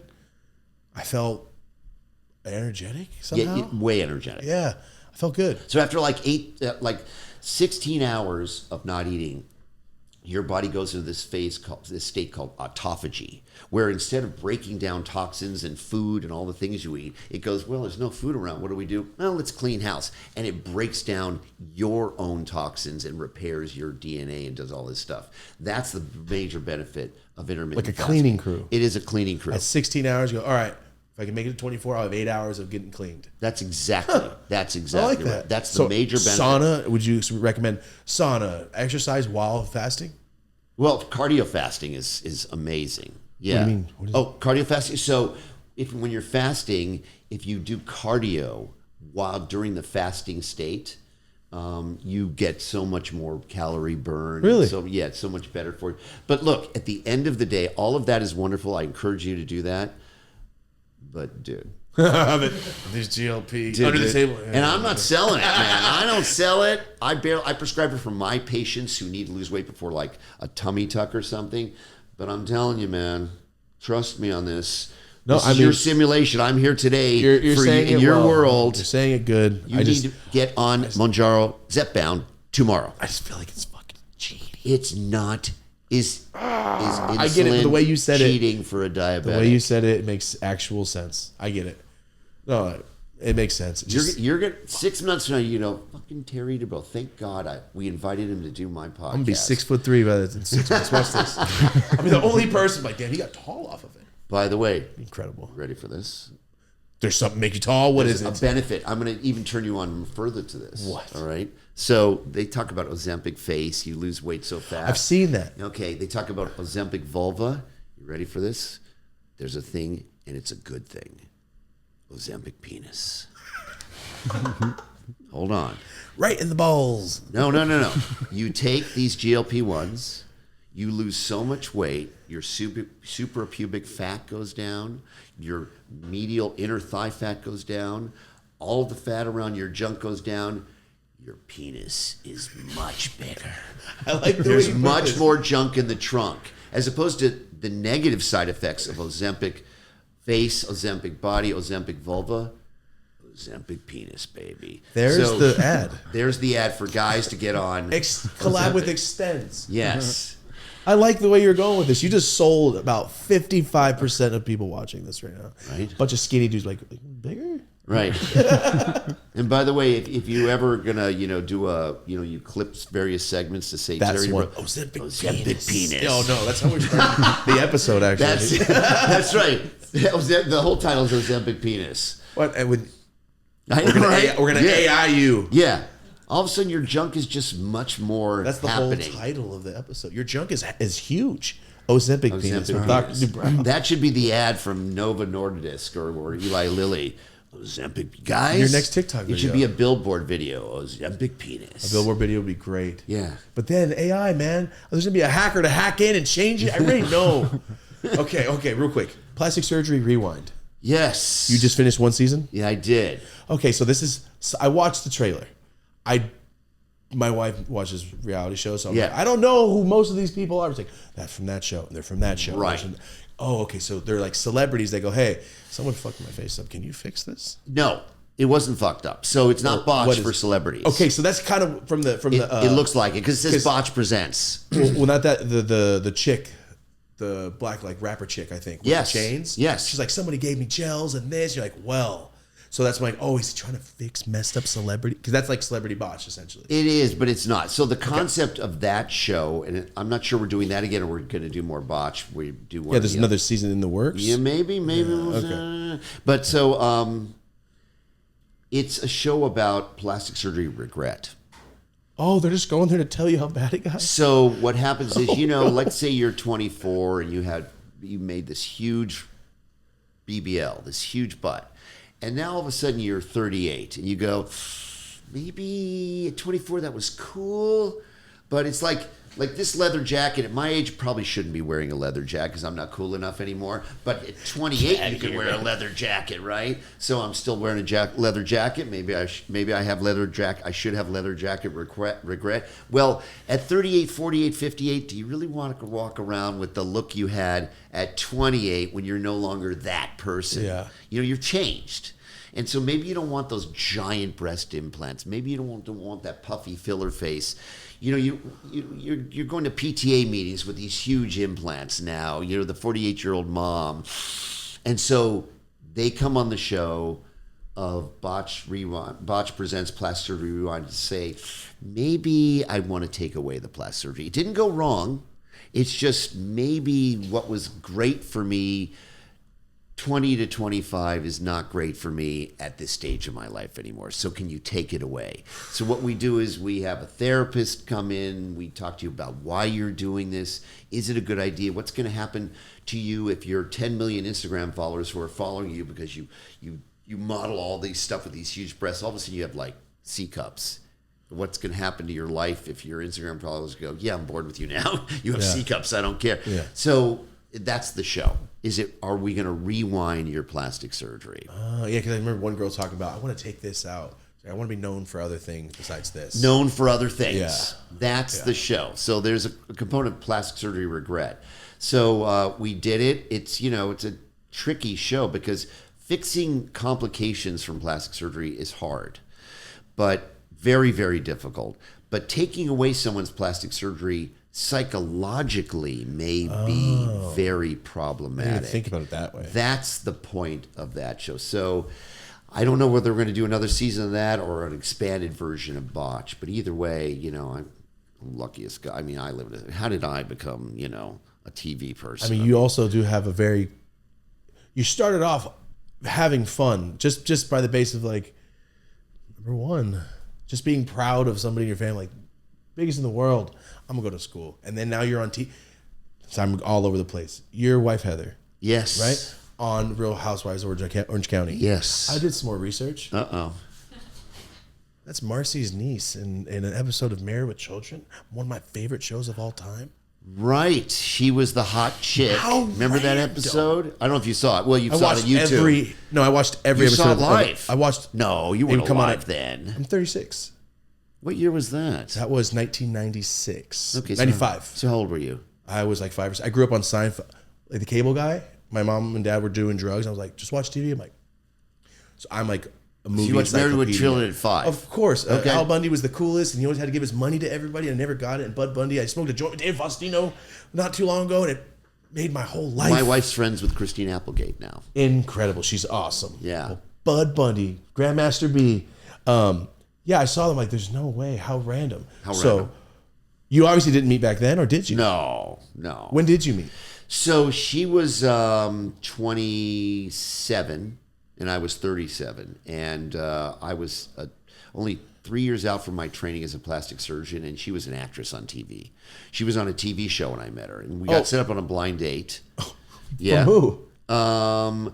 So I did in my day, you had to do 7 years of general surgery training before you could get into a plastic surgery program. Yeah, you're 34, and I just got done 3 years ago. I know. So no, I was 30. Yeah. That's a commitment. Yeah, no. A life commitment. I know. So I did 7 years of general surgery training with another guy. We were chief residents together. He went on to do liver transplant surgery. I stayed at UCLA and did plastic surgery. And then he got divorced, and he calls me out of the blue one day. He goes, "Hey, are you still single?" I go, "Yeah, I just broke up with my girlfriend." And he goes, "My girlfriend." I go, "Oh, you got divorced?" He goes, "Yeah." He goes, "My girlfriend has a best friend, and I want to set you guys up." And I go, "Oh, what does she do?" He goes, "She's an actress." I go, "Great, where does she wait tables?" Because I figured. Oh, yeah. She goes, No, she's on a TV show. She was on a TV show at the time on the WB, it was called. Life with Roger. W with the frog. Yes. Oh, you remember that. Of Okay. course. Wow, you really know TV. That was a yeah, long time ago. yeah. They don't have WB anymore, do they? gone. No, it's gone. Like CW. CW they still have, right? I don't know. Maybe not. But anyway, we had a blind date with them and her, and I met her and went, whoa. And she walked in, and that was it. It was just over for me. She didn't really like me at first. She thought I was talking down to her. But I wasn't. What? I don't talk. Do I talk down to people? No. No. And I didn't Not then. that I've seen so No, far. and I didn't then either. I said to her, she goes, "Why did you become plastic surgeon?" I go, "Well, I was going to be a cardiovascular surgeon." I go, "That's, surgery of the heart." And Are you she goes, explaining? I was explaining. She looked at me like, "Oh, he thinks I'm an idiot." So she thought I was talking. Anyway, so that was it. That she became my girlfriend, and we got married, and she went on to have a pretty significant sitcom career. And then I impregnated her. She had 4 kids. And That's the way you put that. I know. Very clinical. And I moved her down to Newport Beach and took her out of Hollywood. And then she Somehow got back in it? Well, I sent out a thing to the Housewives producers, and I said, maybe there's a show about opening a restaurant with these girls in my community. And he goes, well, and they flew up in their helicopter, and they said, yeah, that would be cool, but I'd like your wife to come on Real Housewives of Orange County. He goes, she'll never do that, not in a million years. So I went home and I said, would you be on Real? She goes, never, that's the end of my career. And I thought, God, this is such a great idea. It's a hit show. She should just go on. It'd be so fun. And I signed the contract with her for it. I forced her on, and the rest is I made her do it. I impregnated her. I basically made her do Real Housewives. I'm sure she likes it now. It's been an amazing platform. She's been on it for what, 10 seasons? Has it been that long, that show? 10 and there's seasons. like 12 spinoffs now. There's There's more. so maybe. many. There's a Real Housewives franchise. of Porter Ranch. Porter Ranch is 4 miles wide. Yeah. There's a whole show about it. Real Housewives of Rhode Island, which is like the teeniest little state. But You want to go to the store or the gym? Done. That's all there is to do in Rhode Island. That's right. So yeah, she's been on forever, but it's been a great platform, and it allowed me to spin. I got a spinoff called BOTCHED from it. You know? Oh, that's how it came off of So that? we met the producers. The other guy, you know, Paul Nassif, he The- was on the- Real Housewives of Beverly Hills. Yeah. I was on Orange County. He got kicked off the show because his wife and he they got divorced. They didn't want to be on the show anymore. And all of a sudden he calls me. He goes, "Hey, let's do a show about revisional plastic surgery." And I go, I was on Orange County. I go, that's going to be really hard, man. I go, that's going to fail a lot because revisional plastic surgery fails a lot. The tissue's very damaged. I go, and he goes, come on. So we pitched it to the Housewife producers. They go, we love it. We pitched it to E. They went straight to series. Hit right away. Amazing. But you know, you probably don't know this. My first show was The I watched Swan. it every week with my grandma Dolores. The The Swan. It'd be like 3 months or 4 months of work, and they'd come out at the end. And their family would come out, right? Yes. This is the show. Oh, you saw They it. would do the dentist. They would do yeah. the trainer, the therapist. I remember Oh, boy, everything. you really know I watched it every week with my grandma Dolores. We would watch that every Yes. week. They haven't seen themselves for 3 months. I don't remember that. They had no mirrors? No mirrors. Oh, We I fogged didn't up the know that. spoons. The whole point of that show was they were going to do an internal external transformation. So we'd operate on them. We put them all in an apartment building in Marina Del Rey, and all the mirrors were covered up. The spoons were don't remember that. matte. When the trainer would walk them to the gym, he'd make sure they didn't look in the rear view mirrors or the side view mirrors of cars in the parking Ooh, lot. that's a big reveal to So yourself. at the reveal, they would go, whoa, at 3 months. I remember the dentist. Like, that was a big thing. That was a big deal. Change. And then you guys would do all the surgeries. All right, you would come here with you need this, maybe a little this. After you lose weight, maybe we'll do this. Yeah. And I just remember, was there 2 doctors on? Me and another guy, my co-chief resident at UCLA. Okay, so I knew there was They another picked me doctor. first, Yeah. and they go, "Who do you want to do it with?" I go, "Let's do it with Dr. Randall Hayworth." And he go, "Why?" Because I trained with him, and I knew he'll be safe. So we did it together. It was a very controversial show. Very, very Well, controversial. I get why, but at the same time, the person it's happening to is fucking stoked. They liked it. Come on, dude, they changed their whole life. You couldn't make that show today, though. No, too many people would be like, this is shaming. It's too negative It's- shaming. Yes, 100%. So we make Botched. Okay, so for everyone out there, botched is basically, now I come to you, I got these implants in another country, and there's only one. Can you fix me, basically? Yeah. Or I've had 14 operations, and my tissue is destroyed, and my breasts are like crab claws, scarred. My face is, this one woman, probably my biggest improvement, my biggest achievement on the 10 seasons or 10 years of Botched has been in the 3rd season. This woman came in and she went to one of these illegal plumping parties. You ever heard of this? Yes. So she goes to this in Miami, this hotel, and the madam was there with her illegal substances that she actually got from a plumbing supply store, caulking material. She was filming with caulking? She was the doing stuff you that. do baseboards with? Exactly, which is like a concrete, basically, right? Oh my God. And so she injects it in these women, and right away it looks kind of good, right? But the immune system says, "What? Get out." Yes, exactly. What the hell is this? And it starts walling it off and forming fibrous tissue around it. And ultimately, she had these huge elephant man-sized masses all over her, and everybody turned her down. And so she comes on Botch, and initially we said, that's just too dangerous. I'm sorry, we're going to kill the skin or damage the nerves. And I thought about it for about 8 months, and I woke up at 4 o'clock in the morning, and I went, I get it. I know how to fix that. So I thought, well, don't take it all out. Just take the central 7/8 out. So I opened her up. I took my buddy's orthopedic tools. My best friend's an orthopedic surgeon. I went, zzz, and I sawed out the concrete, and she looks great.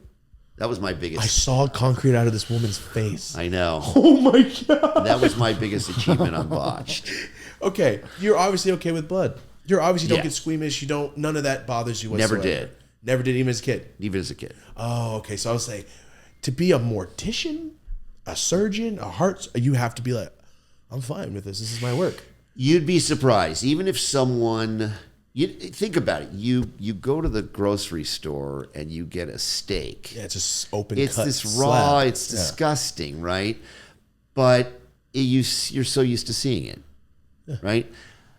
By the way, I don't like fish. You show me a fish's head, I can't eat the fish. If you bring the eyes over, the meal's ruined for me. And But anyway, once you get used to it in the context of saving lives and helping people, inside the human body is really prettier than the outside of the human body. The organs, the blood vessels, the nerves, they're really quite beautifully distributed anatomically. It's really high art inside. If you get past the gore of it, it's really, wow, whoever made whatever. Oh, the circulatory system looks like this. Yeah, but perfect. You should see when you open up an abdomen, you move the intestines away, and you see the vena cava going back to the heart and the aorta coming from the heart, and the way they're right next to each other, and the blood vessels, tributaries coming off them. It's like, this is brilliant. It's like Elon Musk type stuff. It's like a city planner in here. Right. I can't do it. Oh my God. I just even thinking of like touching an open wound. You could after a while.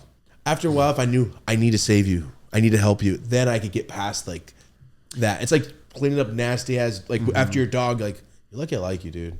Oh, you're lucky I like you. In general surgery, when I was a chief resident in general surgery, we'd have a trauma. We'd be eating and our beepers would go off, trauma alert, trauma alert. We'd go, let's take our food. We'd walk down to the ER. There'd be someone who like had a big stab wound or brain injury, and we'd be eating. We'd go, okay, all right, ER docs, you've done enough. We'd put the food down, put the gloves on, and go. But we could we could fully eat before we scrubbed in, because you got to get your food in, because it's. So you were an ER doctor before you got into. No, I was a general surgeon. You had to be in my day. You had to go for 7 years. General. So you've seen everything. Gunshot wounds, burns, cancer reconstruction, all of it. Yeah, I've operated on all of it. It's hair on fire, cool stuff, man. You like this stuff? Okay. My brother and I always used to say there's only 3 things in life worth being, we're being idiots, but a fighter pilot, a rock star, or a surgeon. Well, he became a rock star, I became a surgeon. Neither of us. Say, come on, man. Yeah, that's awesome. I didn't want to fly, so that's what we did. It's like the Peyton Manning brothers. Like, what do you guys do? Man, we're just champs. Oh, we just crush it. Wow. So wait, TV came so much later in life for you. It was sort of like a simulation. It was like what, because let's face it, this face is for radio. It's not for TV. So, all of a sudden long story short, we got these faxes that this new show sent out to these board certified plastic surgeons. New reality show. If you're interested in being the surgeon, fax us back. Fax machines. Do you even know what a fax machine is? Of course. They have fax machines still? Not really. My grandma uses the shit out of it too. Okay, but not really, right? It's kind of won't be around. Yeah, it's like an 8-track at this point. It's like a home phone, a landline. Like, what is that, right? So it was a fax. So my office manager said, what do you want to do about this? I go, I don't know, fax back. Yeah, we're interested. And they sent down a casting person, met with me. And I go, yeah, I like plastic surgery. And they go, okay, how many people you look at? We're looking at 200 plastic surgeons for the show, The Swan, okay? And I go, okay. And I didn't hear from them for 6 months. And they go, hey, you got a call back. And I go, what's a callback? They go, it's like a thing. So the casting director came down again, and you go, you're in the top 10. So all of a sudden, the creator comes down, Nellie Galan of The Swan, and she goes, why should we pick you to do our reality show? I go, I don't think you should. She goes, why? I go, because I don't look like a Beverly Hills plastic surgeon. I'm not really TV ready like that. I go, but I love plastic surgery, and it's the coolest thing. Blah. She goes, I'm picking you. Nice. Boom. And they picked me to do it. And I remember I'm laying there in bed with my wife watching television, and we're watching American Idol. And back then, American Idol would have 40 million viewers. Oh, it was when Simon Cowell got into America, everybody was glued to it. And so we're watching a commercial, and all of a sudden, we're watching American Idol, and it goes to a commercial, it goes, coming this fall, and it shows all these surgical scenes.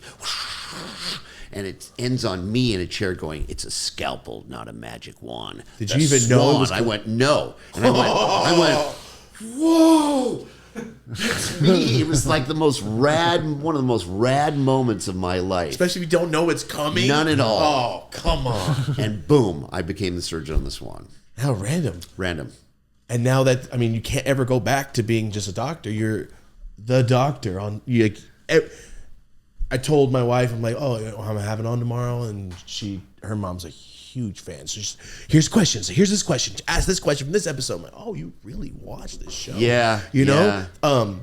Also, there's another one which is insane. Botched by Nature, where just people have a bad hand, or born with a defect. So very brief. So when Paul called me. He goes, let's do this show about revisional surgery. I go, no, it's too hard and we'll fail and everybody won't look. I go, let's do a show where we fix traumatic deformities or congenital deformities. And let's call it, and he goes, okay, so we pitched both to the producers of The Housewives, Alex Baskin, this gifted reality producer who does all the Housewives, Vanderpump Rules, everything. Oh, wow. He's like the He's like guy. Thomas L. Miller. He's the of guy. reality shows? Yeah, he's the guy. He's like the Mark Burnett of reality shows, although Mark Burnett is the Mark Burnett of reality shows. But anyway, so you know who Mark Burnett is, don't do know who you? that is Survivor. Oh, it's one show I've never watched. You know I've never watched an episode of that. What was it? Apprentice. Oh, yeah, He was yeah. the hugest reality producer. Now it's Alex Baskin. But anyway, we pitched. He goes, I like that show about the traumatic thing, but let's do one about fixing disasters. So we ended up one season doing Botched and Botched by Nature. We did both shows at the same time, but we were just like, doing nothing but Botched. That's And constant surgery. it was constant surgery. We didn't mind that because we do constant surgery all the time, but we were out of town going to see people for Botched, but we would go to their houses and meet them. It was fun, but it was not viable. So then later seasons, we combined them both. So Botched had both Botched by plastic surgery and Botched by Nature in them. By the way, a quick story. Botched was originally called, can I cuss on this? Whatever you want. Called Nip Fucked.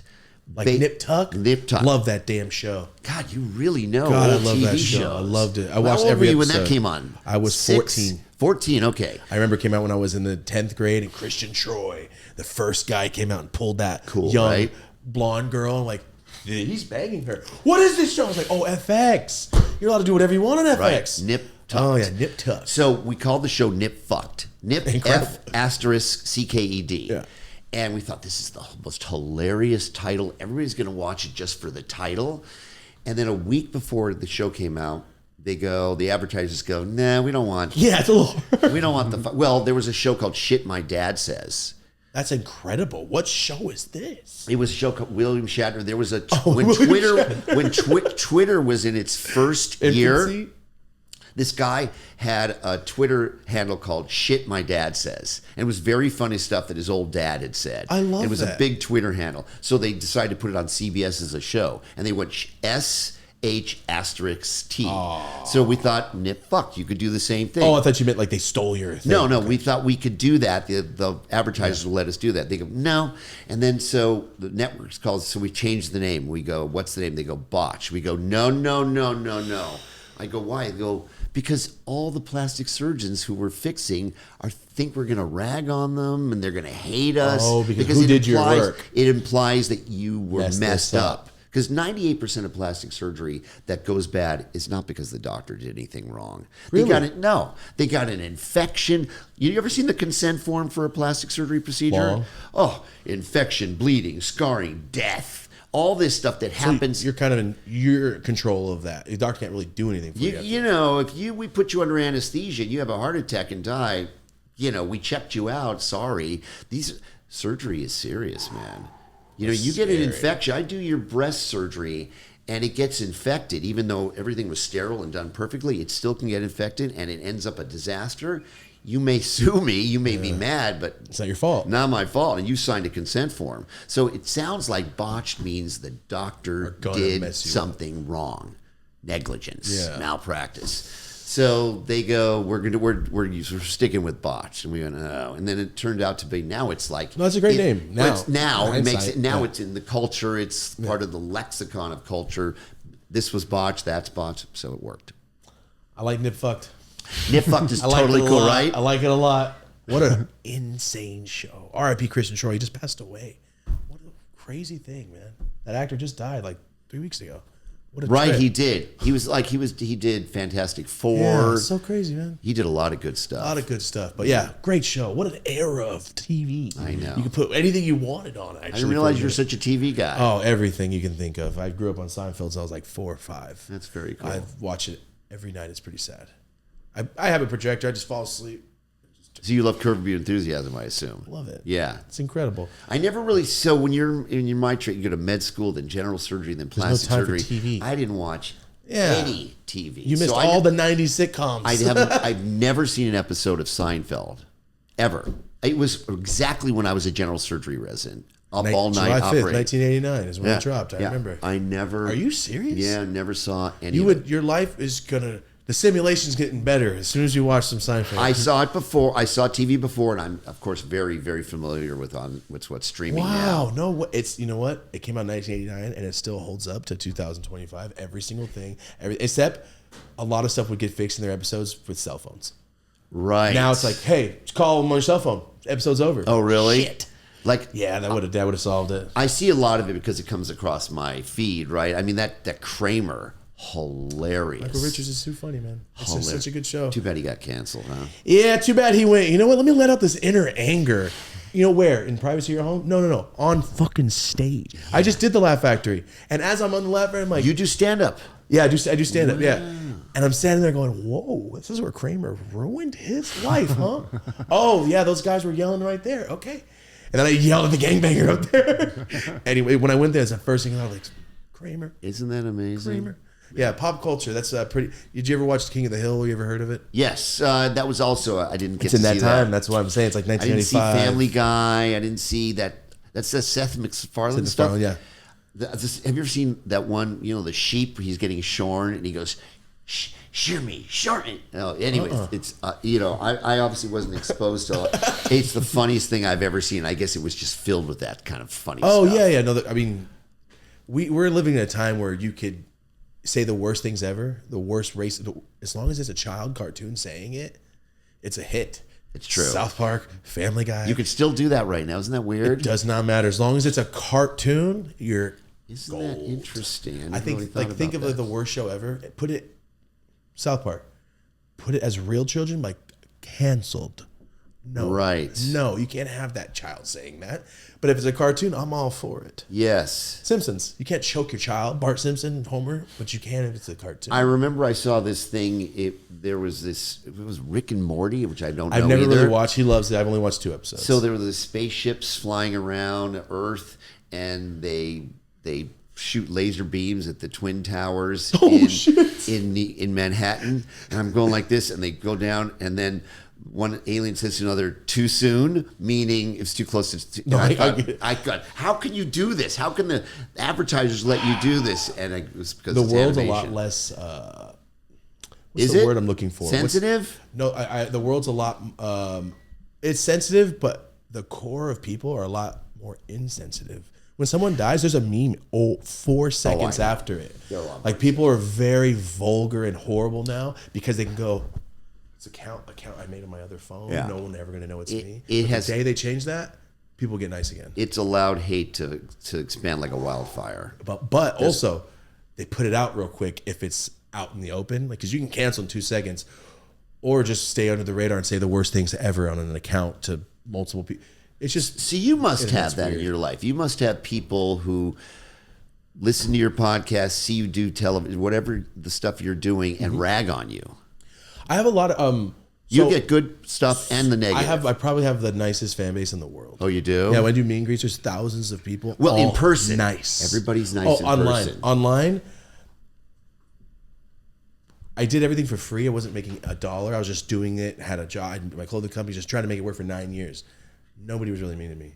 Really? And then like 5 years ago, when some of my companies started working, it's like everybody was like, "I've hated you this whole time." There you go, man. Like, oh, fucking dick! I feel like I can pay my rent. Now I suck.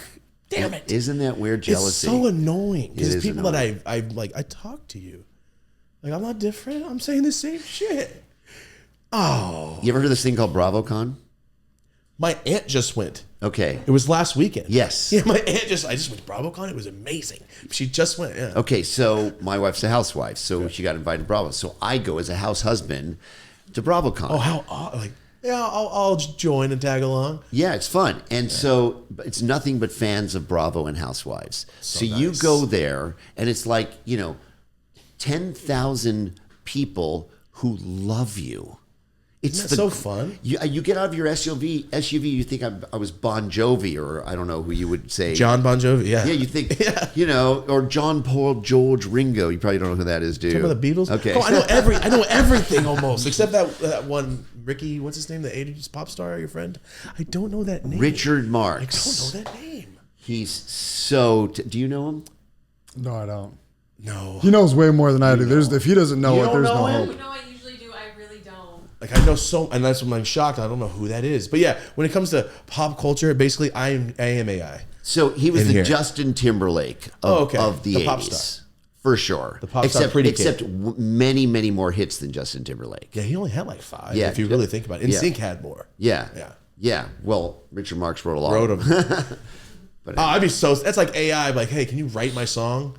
Yeah, and then we're gonna number 1 out of you. Oh, the reason I was telling you about him is because we got so sidetracked. Is I sent.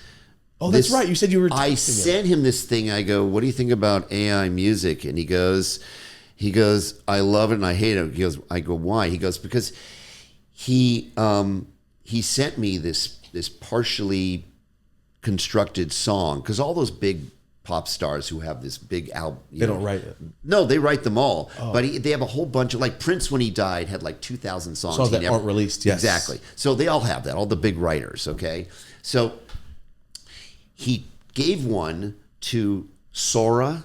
Yeah, that app. Sora 2. And it finished it. And he said, expand this, finish it. And he sent to me. He sent me his original that he put on like, a cassette or something. And he sent me the finished one that I think took Sora 2, 3 minutes to do. And it was a giant, obvious number 1 hit. I know. Because imagine a Rick Rubin going, I'm tired. Oh, hey, I'll send you it. Give me 30 minutes. I know. What do you think of this? I know. He's like, I'm tired, dude. I don't want to do this today. My Yeah. credibility is allowing me to do this. Yes. That scares me. That's all. It's just, it is what it is, man. Because what about, have you seen the Sora fake baby comedians? There'll be a little infant. Oh, they're so funny. They're Damn it. hilarious. They're so funny, dude. I can't write that. That was so good. How'd you even think of that? Oh, yeah, AI. Fuck. I know. How long is it going to be till you take our current stars like George Clooney, Bruce Brad Willis Pitt? just did it. Yeah? He licensed his face. Yeah, and you do a movie with him, and it's like, you can't tell it's not him. My son just last night goes, here, let's take this test. And so he showed me video that was real and video that was AI generated, and see if we can, how many out of these 10 we can identify which is AI. We couldn't do any of them. Damn it. It all looked real, and I went, that one, that one's real, that one's AI. It's like, okay. You can, Last year, you could tell, like, you can't. it's a little swirly. Glitchy. A little glitchy. And Yeah. now it's like, oh, no. Yeah, Made my car clean. I know. Like, AI is just, it's too good. Yeah. It is too good. It's like being a small ass dude and Michael Jordan's like, I'm in my prime. Do you want to play again? It's like, no, I don't. Right. Just fucking take But the my good news position. for you is as a content provider and someone who sells weed and other things, AI is never going to replace that. No, I'm fine. I just, for the rest of the world, going, damn it, I'm sorry. It's tough. It is what But here we are. Yes. Okay. I have a question for you. Yeah. You said you have to do evaluation and talk about the internal besides just doing plastic surgery. That's right. So people come up to you and you go, hey, I'm not doing surgery on you. There's a mental thing, or I saw a thing where when someone's chasing fame, I will not do surgery on them. Right. So what does that mean? Like, make me look like Brad Pitt? So the first thing that happens when they come in, I try to figure out. The good news about being successful at this stage of my life is I don't have to do surgery for money anymore. I don't care. I really don't. When you're a young plastic surgeon, you have this beautiful Beverly Hills office and expensive overhead, and you just want to operate on these people because you need to pay for your overhead. I don't need any of that anymore. It doesn't matter at all what my surgical schedule is. So when I come in, I want to make sure they're happy and they're not going to be unhappy with me and, a problem. Mm-hmm. So I look at them, I say, so why are you doing your breasts now? In a really nice way, not a judgy way. I go, okay, but you're 43 and you've had this situation anatomically for a long time. Why are you doing it right? I try to figure out, are they doing it because they think it's going to save their lives, which never doesn't work? Are they doing it because they're in an abusive relationship? That's not going to work. Are they doing it because they've had... happens? The reasons for plastic surgery, there are many reasons to do a Like someone comes in like, my husband wants me to do it. Oh, if they, by the way, that's the biggest, we look for the red flags, okay? That's the biggest red flag at all. the husband, who's a little bit aggressive and who's leading the conversation, brings his wife in and goes, we want her breasts done. You go, oh, okay. You know, he's an abusive dude, and or he's not necessarily abusive, but they're trying to fix their relationship problems with plastic surgery. That is never going to work at all. In fact, if you make her more attractive, she may be less tolerant of your BS, dude. This may be a giant mistake. Okay. I had a friend who came in with his wife, very successful guy, about 10 years ago, to have her breasts done. And I said, so just so you know, a lot of couples at this stage of life do this. They're sort of about to divorce. They're kind of hanging on, trying to fix their... And he go, no, that's not us. Did her breasts, she cheated on him. Oh, immediately? Immediately. And so it was like a disaster. And I went, okay. So to answer your question, I sort of try to figure out the why of it all. And if the why is not cool, Not gonna do it. It's not that I don't do it. There's a way to not be someone's plastic surgeon. Like for me, I go, this is really dangerous. Oh, you should just give them all the outs. Like, it's raining outside. You really want to walk home? You should leave now. Exactly. Right. Try to convince them that they don't want it. Yeah, and sometimes, of course, that works in the opposite direction. They want it even more if you're sort of turning them down. But I had this UFC fighter come in. He long time ago. It was even before Tito Ortiz. Okay. Oh, the Randy Couture days. Yeah. Back then, he never got it big like that, but it was around that time. And he comes in and he wants me to do his nose or something, and I said, so if this goes badly, you're not gonna kick my ass or anything, are you? That's a good question. And he looks at me and we're like Serious? steel. Yeah, he goes, it better not go badly, dude. And I went, okay. And I said, I don't care how much I want to operate on you. It's a cool case and I need to pay my overhead. I thought, so now it became about, how do I get out of this? That's like Analyze This, the movie. Like, he came in. It is like that. Yeah, it's like, well, you're gonna do it. Like, oh, it is. That's De Niro and Billy Crystal. Yeah. Yeah. You really know. Yeah. It's exactly like that. I had a worse situation where a person whose father was in the mob. That's why I brought that up. Like, oh. Yeah, and she wanted me to do her, and I said, I thought to myself, okay, but he's, the father was kind of in prison or whatever, and I went, okay, and I agreed to do her, and then the night before, I Google her, and her last plastic surgeon disappeared. Yeah, and I went, because he had a complication. I was fixing the complication. Oh my God. Yeah, and I went, and I told my wife. She goes, hello, you're not doing this. So then I had to tell her I was too freaked to do it, and it was an issue. And then of course I didn't do it. But yeah, you always. That's a thing with doctors and lawyers that you have to remember. Like, sometimes you have to deal with terrible people, and they will make you do it. Not in plastics, not in surgery. There's no making me do it. I'm saying? The way they're the last surgeon, they're probably something obviously happened. Like, you botched me. I know. Where it gets really tricky is if a patient has BDD, body dysmorphia. That's something you can't fix. Right. So they went to a bunch of plastic surgeons who knew they had BDD, but they wanted the money. So they did it anyway. And it went badly. Or it went okay, but they were unhappy because they have body dysmorphia. So they went to another one. Well, I still want more, take it off. I want more, take it off. I want more, take it off. So by the time they get to the seventh plastic surgeon, they've destroyed the tissue. Sort of a Michael Jackson kind of vibe, right? Why his nose kept getting smaller and smaller. So they destroy the tissue. Then now it's not just what they don't like. It's a disaster. It's a deformity. So now they come to me with a massive deformity where they can't even walk around without people staring at them, but they have BDD. So what do you got? It's a never-ending story. Well, but you can't you say, well, you have BDD and you want me to fix this incredibly difficult thing, and you're never going to be happy anyway. Yeah. So you have to, that's where it gets really tricky. I do take those patients on as long as I say, you have body dysmorphia, you're going to this psychiatrist.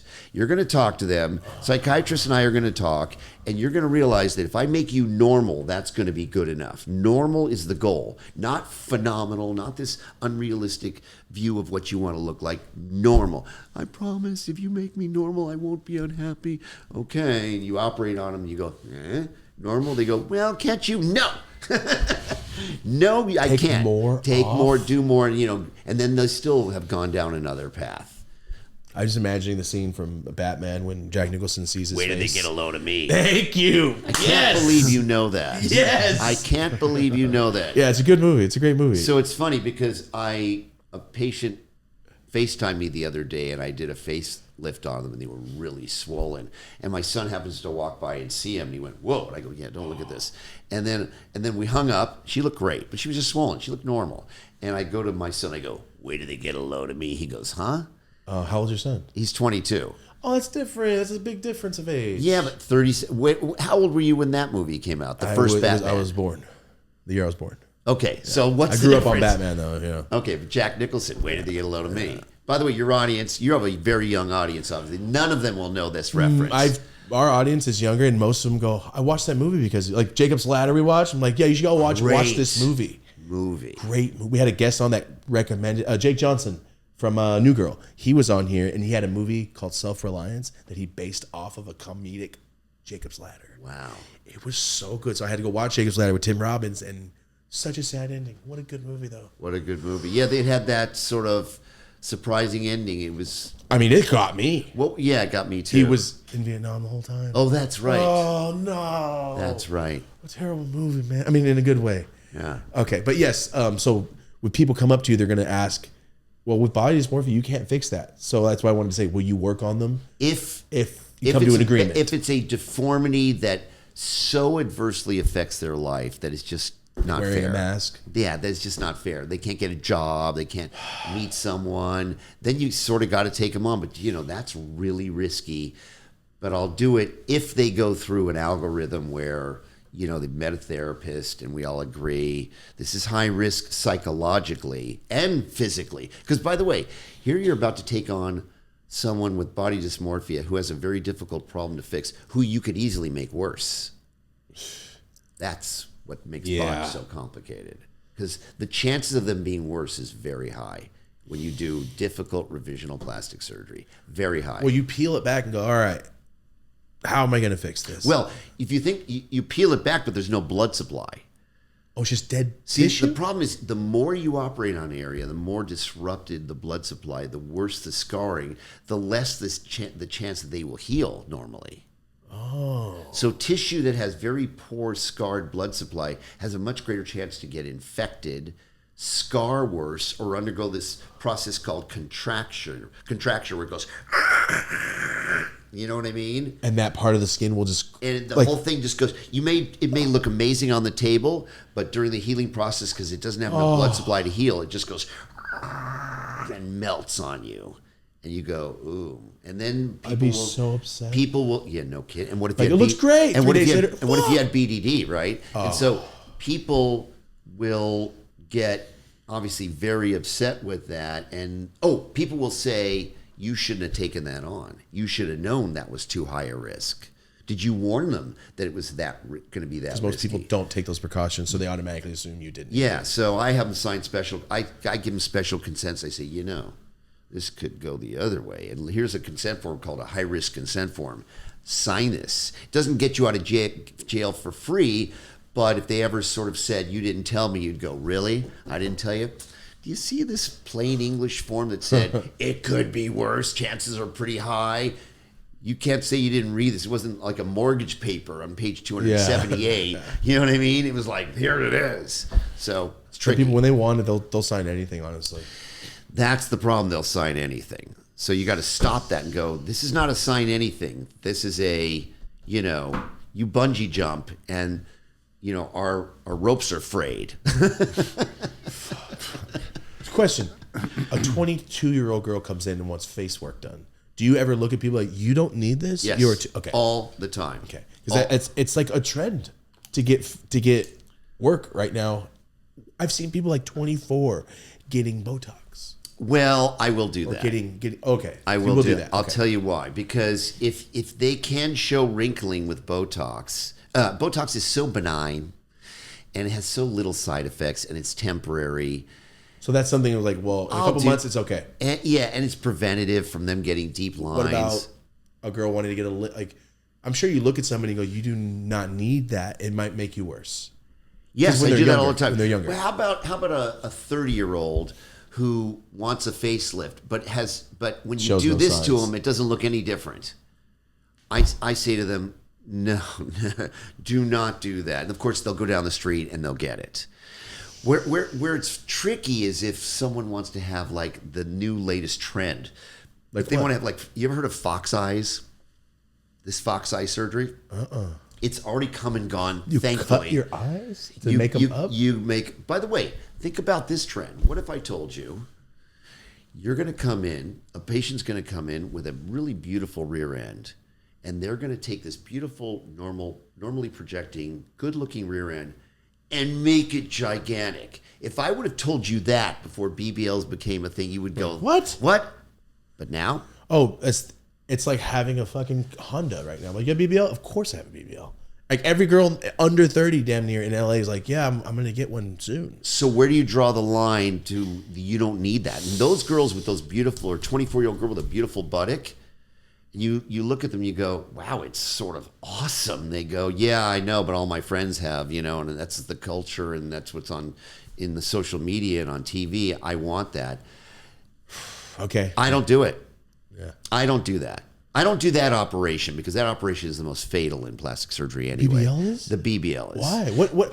You're tucking your waist in to make your hips bigger. So well, it's the buttock part. So you take liposuction from one part of the abdomen or the one part of the body, you clean it up, and you inject it into the buttock. Here's the problem. There's little short blood vessels in the buttock that are kind of wide but short. They lead directly to the main vein that leads back to your heart. And if you inject fat, remember it's done blindly. So if you inject fat into one of those veins and it gets into the vena cava, the main vein going to your heart, and it goes to your right heart to your lungs, dead. What? Happens all the time. Really? Most fatal procedure in plastic surgery, the BBL. That's Who why would have thought a vein in your butt will give you a heart attack? a fat embolus, it's called. It basically, you've heard of a pulmonary embolus, people die of a blood clot in their lungs. Same thing, but going up. It's the fat. It's fat instead of a clot. It's fat. Oh my God, And you're giving yourself a blood clot. A fat clot. A fat glob, a fat mass in your arteries in your lungs, cuts off the circulation in your lungs. You can't oxygenate, you die. I would be so pissed off. Well, by I'm the saying, way, like, I'm not gonna by get the way, it. Google, look online how many celebrities, young, hot, famous celebrities have died this way. Really? Oh yeah, it just happened 2 weeks ago again. Yeah. You mean celeb, like actresses or Like- like social media people? Social media, not actresses, social media people died like That's this. sad. Yeah, it happens all the time. At like reputable places or when you go out of the country, or it doesn't matter? So it doesn't matter. So for a while, it was so common in Florida that the Florida medical board said you can't do that operation anymore. So they stopped it. Now in Florida, where it was particularly dangerous, you have to use an ultrasonic, an Just to ultrasound see where everything's it at. is. It's still not perfect, and you have to stay above the muscle. So it's better. It's less risky now, but it's still like, is it really worth it? Do you do the surgery? I don't do it anymore. But you've done it before. Oh, I used to do it all the time. And how would you find where that? It's just a risk. Yeah, and by the way, it's pretty rare. Okay, it was 1 in 3,000. But if you That's think crazy that's chances very still. very high. It is, but it's still like. Well, if you think about it, if it once it became a super popular procedure and 100,000 or 200,000 were being done in this country a year, so 1 in 3,000 doing 200,000, it means 30 people are dying. Boom. Yeah. Yeah. So What a way to go out! Just because I wanted to look a little better and not work out, I died. Exactly. Wow. Well, not so much. I want to look better, not work out. It's more of because everybody else is doing this. Now I'm doing this very large buttock because it's in fashion. Yeah. and you died just for a fashion statement. What about the height surgery? Is that like a viable thing? Oh, so to get taller? Okay, so that's a very interesting My surgery. friend was talking about it. He was just here. Yeah. He was talking about getting it. He won? He is? Well, Where's he going, Vegas? He's like, no, he's just like, I think I would get that one. He's like 4'4", maybe.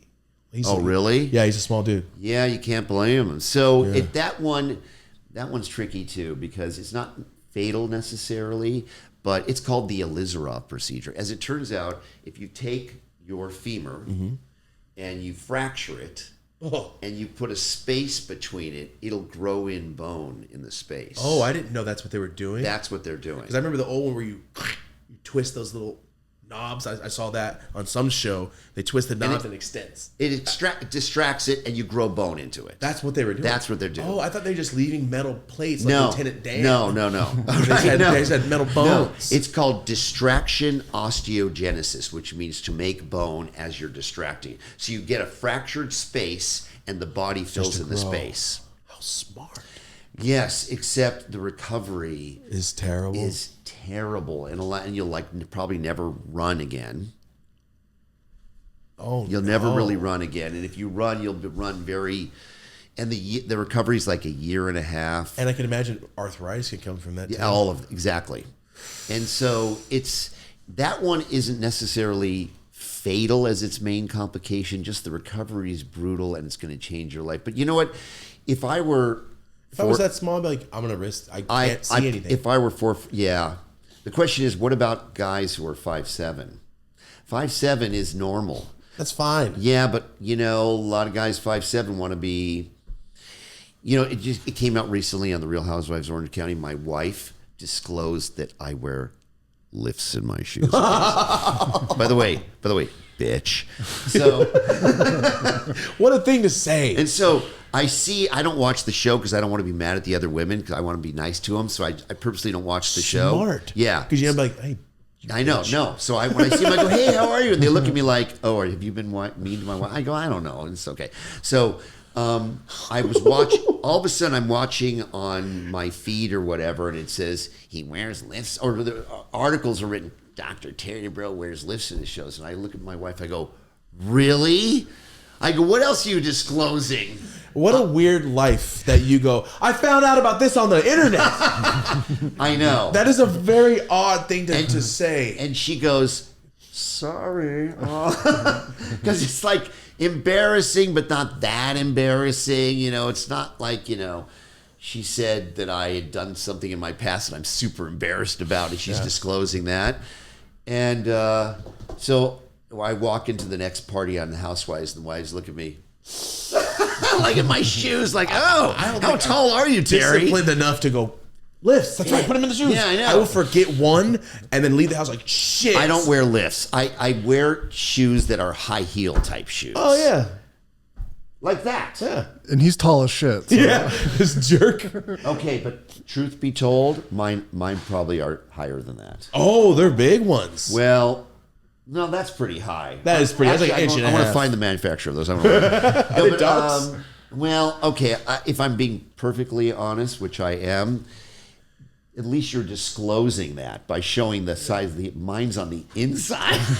Oh, so the high part's in, and it's like a higher sneaker. Mine's camouflaged on the inside. Whoever made that made so much damage. I know.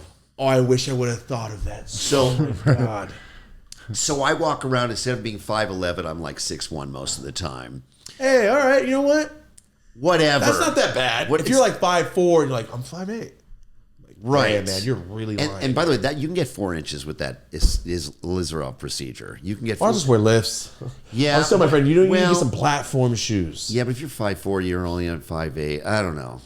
I don't know what it's like to be that small. How tall are you? I'm 5'8". Okay. I think. All right. I don't know. When you stood up to me, I'm a little bit shorter than you. I don't know. Yeah. This fool's supposed to be How tall are you? 6'1". I'm 6 feet. 6 feet flat. So with those, 6'2". Yeah. which is an awesome height. It's great. But by the way, 6 feet is an awesome height. Just enough. Yeah. Hey man, you just like you're brown. You're under 6 foot. It's okay. I'm like, yeah, I know I was born this way. We're all born this way. Yeah, no, my brother, I have a half brother who's 6'5". My God. My dad was 6'5". My brother Kevin, the rock star, was 6'4". Oh, for real? Yeah, my dad's brother was 6'4". You're just like me. My mom was a shrimp. My mom is a shrimp. Yeah, my mom's 5'4", 5'5". All my dad's brothers are over 6 foot Mexicans, all over 6'1", 6'2". My aunts are 6'1" and 6'2" on my Jewish side. No right? kidding. They're all tall as hell. And my grandpa, he was not tall. He was 5'9". I'm the only person that's under 6 foot in my whole damn family, even the girls. So let me ask you a question. Let's say I could go back in time right now. You and I walked into a time tunnel. Leave it. Hold on. Okay, I believe you. You probably know what I'm going to say. And you're 12. And I said, you want some growth hormone for the next 3 years? Yes. No? No, I'll take it. No, because I would have kept with football, and I would never do what I'm doing. Oh, right. Because I was too small for you like. would have got 4 inches and been stronger. Because when I was younger, I was fucking strong. So like, I couldn't imagine. Imagine that on 6'1". growth hormone. Yeah. Oh no, if I was 6'1", this big, I'd have 4 kids. They'd all be with different ladies. I'd have a bunch of payments. I would hate it. I'll take it back. Okay. All right. I appreciate that. Yeah. No, I've watched the butterfly effect too many times. I don't want to change it. Okay, good. I like that. I like that. No. If you could do that with me, I'd go, yeah, well, here, the butt or the abdomen, where are you sticking it? You know, HGH, Sylvester Stallone, he is 6'1" now. Did you know that? He is not He's 6 6'1". He is not 6'1". He is making HGH for like the past 20 years. Dude, he took HGH as an adult. It doesn't make you taller once your growth plates fuse. I watched the. Are they lying to me? Sylvester Stallone's 5'8". Yeah, he's like 5'8". He's yeah. 5'8". What? Yeah. I thought this whole time that's why he's so big. No. He's short. Oh, then they're lying. Tom to Cruise me. is like 5'7", right? I watched the thing that's saying he gained inches. No, but once your growth plates close at age 15, the only thing growth hormone does is make you more ripped, make your skin better, and if you take too much, it's going to make your jaw and your forehead big and give you that gut, the bodybuilder growth hormone gut. the I'm ripped but I'm fat? Yes. Yeah, that's the worst. Yeah, that's the worst. That's the worst. You look like you can't run. I know. Yeah. Are people meant to be on that for years or not really? So if you use it for anti-aging, is it like a hormone peptide kind of vibe? Yeah. Low dose. That Rogan shit. Yeah. Is he still on it? I mean, look at him. I think he's on. He's clearly on testosterone. Well, he's on testosterone. He's on something. He's on. But he's been on HGH forever. Oh, he's still. Yeah, I mean, I think low dose. You can do that. I'm not that into it because I'm concerned it's going to give you thickening of your heart muscle and lead to hypertrophic cardiomyopathy, whatever, which is a problem. But believe me, half of Beverly Hills is on growth hormone. Yeah, yeah. It's one of those really good cosmetic anti-aging drugs. It makes your skin nicer, tauter, makes your hair thicker, and for dudes, it obviously for guys, it's really good for the lean muscle. I mean, for mass guys kind too, of like, yo, it makes my hair thicker. What the fuck? No, it's good for lean muscle mass. Really? Yeah. Although the big new thing is the peptides, as you probably know. Yeah. That's the hot thing right now. What is the peptide versus the GLP-1? What is the So GLP-1s the Ozempic? are peptides. Okay, so they are the same thing. They are the same thing. So peptides is a general category of short chain amino acids put together to stimulate a receptor in the human body to do something. Okay, so that's all a peptide is. Peptide for my hair, peptide for this, for the growth, for that. Yeah. So Got if you've seen the list of the top 10 peptides, and none of them are FDA approved. A couple of them are. Tesamorelin is, but that's only for. Anyway, none of them are FDA approved, and none of them are really scientifically validated yet. Yet it's a huge multi-billion-dollar market. Is it a placebo? So no one really knows. Clearly, they have effects. And there's like one is BHP 157, and then that's really good for recovery. And there's others that are really good for your skin, others that are really good for collagen, so on and so forth. So there's like 10 of them. They're all over the internet. You can get them all over the internet. I didn't know that. And it's kind of the wild, wild west right now. No one really knows whether they work or not. But it's a huge business. And I mean, in my age range, successful older dudes 60% of my friends are on peptides. Oh yeah. Yes. I mean, if it's helping and there's no No side side. effects. Well, we don't really know. Yeah. See, that's the potential with growth hormone that we're all worried about. don't know what it's so gonna do. you don't know that a cancer that's sitting there being inhibited by your cells is going to just suddenly go, oh, time to grow, growth hormone, thank you. All of a sudden you got a cancer that you wouldn't have necessarily got. Oh. That's the big worry with growth hormone, tumor growth. No, that's scary. That is scary. I didn't even think about that. But low dose growth hormone doesn't seem to be causing a lot more it's like some cancers. Rick Moranis, honey, I blew up the kids. Exactly type kind of thing. vibe. That's totally right. Do you think like guys are being prescribed testosterone and all this type of stuff, like just because it's in like Botox for women and shit now? So yeah, I think yes, and I'm a huge fan, and as you know, Joe Rogan is too, and he thinks everybody over the age of sort of 45 or 50 should be on testosterone. I agree with him. I don't disagree with the testosterone thing. Yeah. All the pluses, I'm like, so you're just giving me more of what my body. Well, that goes back to the GLP shit. Damn it. All of it. Okay, so yeah, okay, so it's the same thing, just proven to it or pitched me differently. It's true. But testosterone is, I think, all guys. I agree with him. All guys over. It's the question is how much do you take? Mm-hmm. You know, because you can take enough to get all of those testosterone side effects: the back acne, the hair loss, the anger disorder. All sounds terrible. All that stuff. Or you can just bump it up to where you were when you were 25. And that's pretty much what guys my age do. We bump it up to where we were 25 and Staple. And you're just like, I mean, I'm 67. Okay. As a warm up in the gym, okay. And I'm not the fittest guy in the world. As a warm up in the gym, I do 5 sets of 50 push-ups as my warm up. Damn. Right. You do 250 push-ups. 5 sets of 50 as a warm up before I start lifting weights. And I don't think if I weren't on low dose testosterone, that's what I used to do when I was 25. Okay. Oh, you're saying keeping up. So with I just keep it, you know. I gotta be honest, that's a lot of fucking push-ups to start with. It's a lot of pushes. But, you know, we live so much longer now. I mean, when a guy, when I was, you know, even your age, when I was your age, a 67-year-old guy was that's the old man. Old Yes. man, a frail old dude who's about to be, if he died right then, you'd go, he lived to old, 67, yeah. man. He good life, dude. Yeah. Now 67, we all look at it like, geez, man, Yeah. you should have 25 years, good years left least. before frailty kicks in, you know? So That's why I like Jack LaLanne. He was like 90 years old. he doing did those- it without testosterone. He was the Although man. he must, I'll bet you he was doing something. I mean, See those clear- shoulders? Yeah, I mean, clearly Schwarzenegger did testosterone back in the day. He didn't have all the other good stuff, the DECA and. I just watched Pumping Iron recently, the Yeah. documentary. Did you talk about steroids back then? No, You didn't talk but about it at all. What a They hit it. life. He's Yeah. sitting there smoking a joint. Oh, this girl, yes. Just I know. pumping. And then he I goes, all right, know. I'm going to go to the beach. I know. I'm new here. Oh my God, what I a know. life. Dude. I Then, know. By the way, superstar in 2 years. I'm like, fuck. I know. He must have been so cool in the last life. Yeah. He must have like saved a burning building or something, dude. Yeah, he must be convinced life, all who knows, is a simulation. I mean, Manifestation's real. I think that's just computer coding.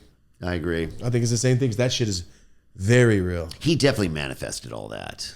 He I definitely think everybody does visualized anything, it. even if they don't think they're doing it, they're doing it. I agree with you. Yeah.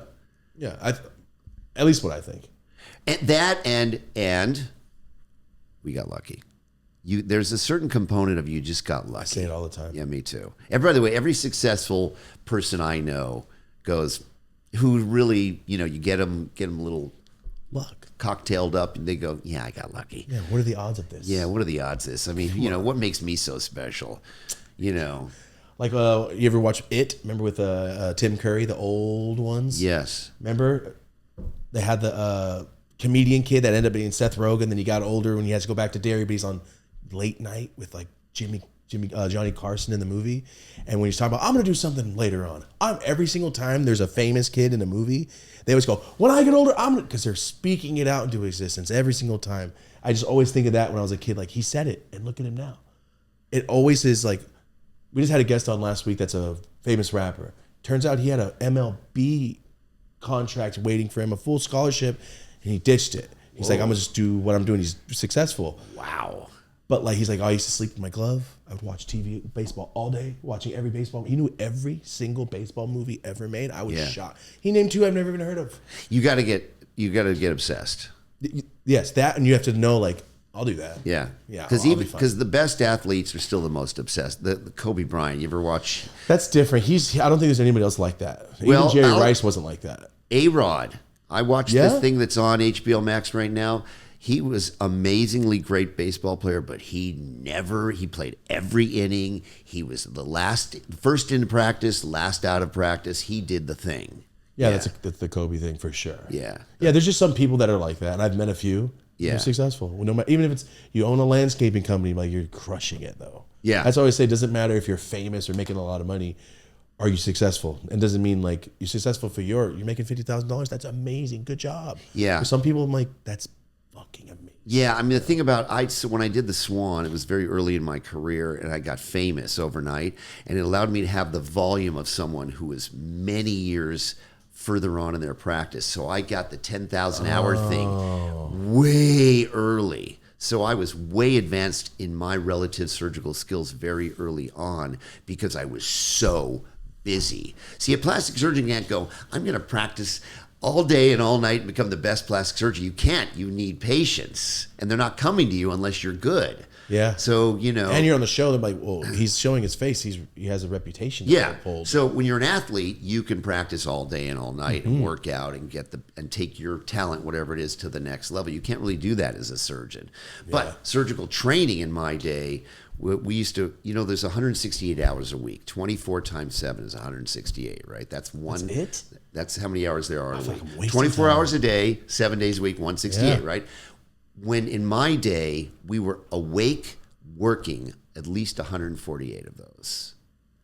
So in my 28 hours a week? We would come in at 4 o'clock in the morning on a Monday and leave at 10 o'clock p.m. on a Tuesday and not sleep 1 minute and be operating and working the whole time. I've seen the videos of surgeons asleep on the tables after they're done, but 18 hours. Right. That's why you can become a surgeon, no matter how talented you are naturally, you can become a surgeon because you get to practice that much in your training.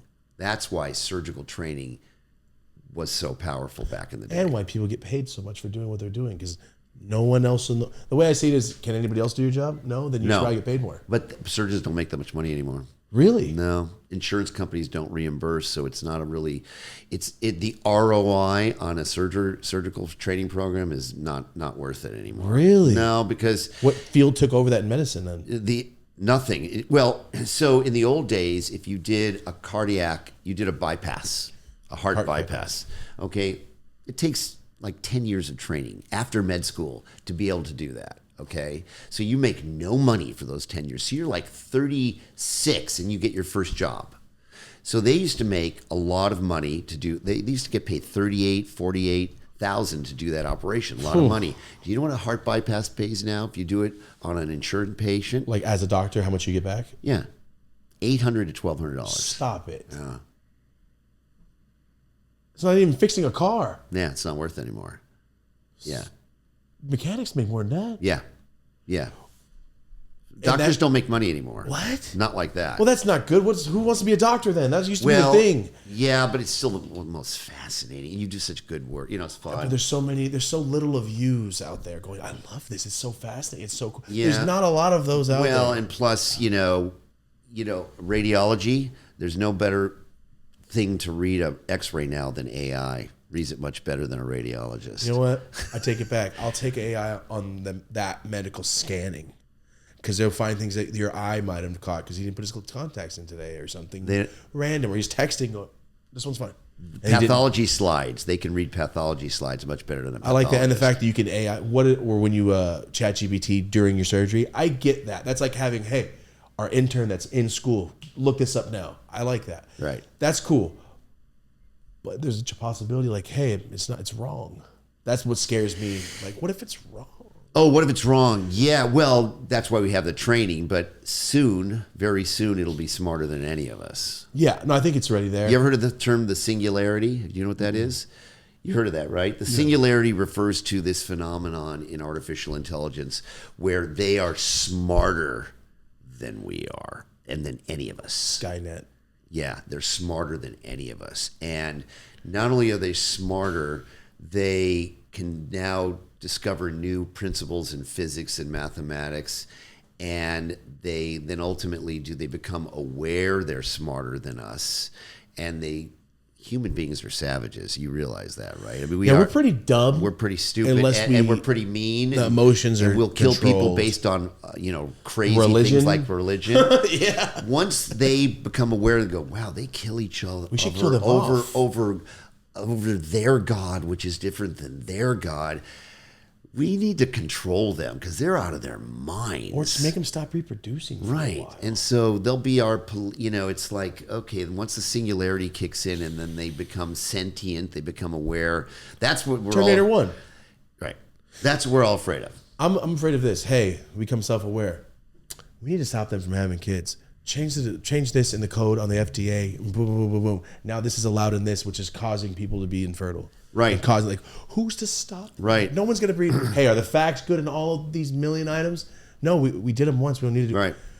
Or That's scary. imagine that they find a way to get power from our bodies. So they put us Matrix. into... I didn't think you'd figure that out. You're one smart dude, man. That's exactly what that is. I dude. can see why you become so successful that's because what that is. Yeah, you're one. It's scary, You're one dude. like right there, dude. all those, your brains. all of those. I'm just like, oh man. Couldn't get that past my thought. No. Damn. Could you imagine? I go, yeah, it's called the Matrix. Oh, duh. Couldn't pull that on you. I tried. Couldn't even get like a sentence out. Not even. Nope. Damn. Yeah, sorry. Yeah, I do these things called insomnia nights, where I just sit there and go, "What's every movie I've ever watched? Oh yeah, let's just watch it real quick." Oh, that's it's like the worst. That's like what was that movie? The TV show about, or the movie about the girl who played chess, Queen's Gambit. Never seen that. It's a good one. You should see it. She's obviously this very bright girl from this very bad background who sits there and just chessboards are above her and moves are happening and she becomes like this gifted genius chess player. Queen's Gambit. It's very good. Oh, she's seeing the chess. And when she's laying in bed. Because I will say this, I can see all of us from over there and what it looks like. Yes. Like right now, I'm like, oh yeah, I can see above here. Yeah. And I know it's like over there. Yeah. And I can see us all moving. I don't know why that works, but it works. By the way, you'd be a good neurosurgeon because a neurosurgeon, I wasn't that good at this. I was kind of offered the neurosurgery spot at UCLA, which was a very coveted spot. But I thought I could pick up chicks for a while if I told them I was a brain surgeon. And I went to a party once. I go, yeah, I'm thinking about being, what are you going to do? I go, neurosurgery, brain surgery. And the girl didn't like react. I went, oh, I'm not going to go. But anyway. She changed the course of your life. Thank you. No, but, neurosurgeons are very good at like seeing where in the brain Where connects. that thing, that tumor could be what's next. I was never three-dimensionally. I'm more of a 2D. Plastic surgery is a 2D field. I get that. Like trying to Neurosurgery- see spot where things could be. Right. Neurosurgery is like more of a 3D field. Okay, wasn't that 3D. good I at guess, that. yeah, that's how you think. Well, how I think about things. Yeah. Okay. Random as hell. But yes, I do get that. One thing I want to talk about before I forget. It's every week your show Between Us comes out.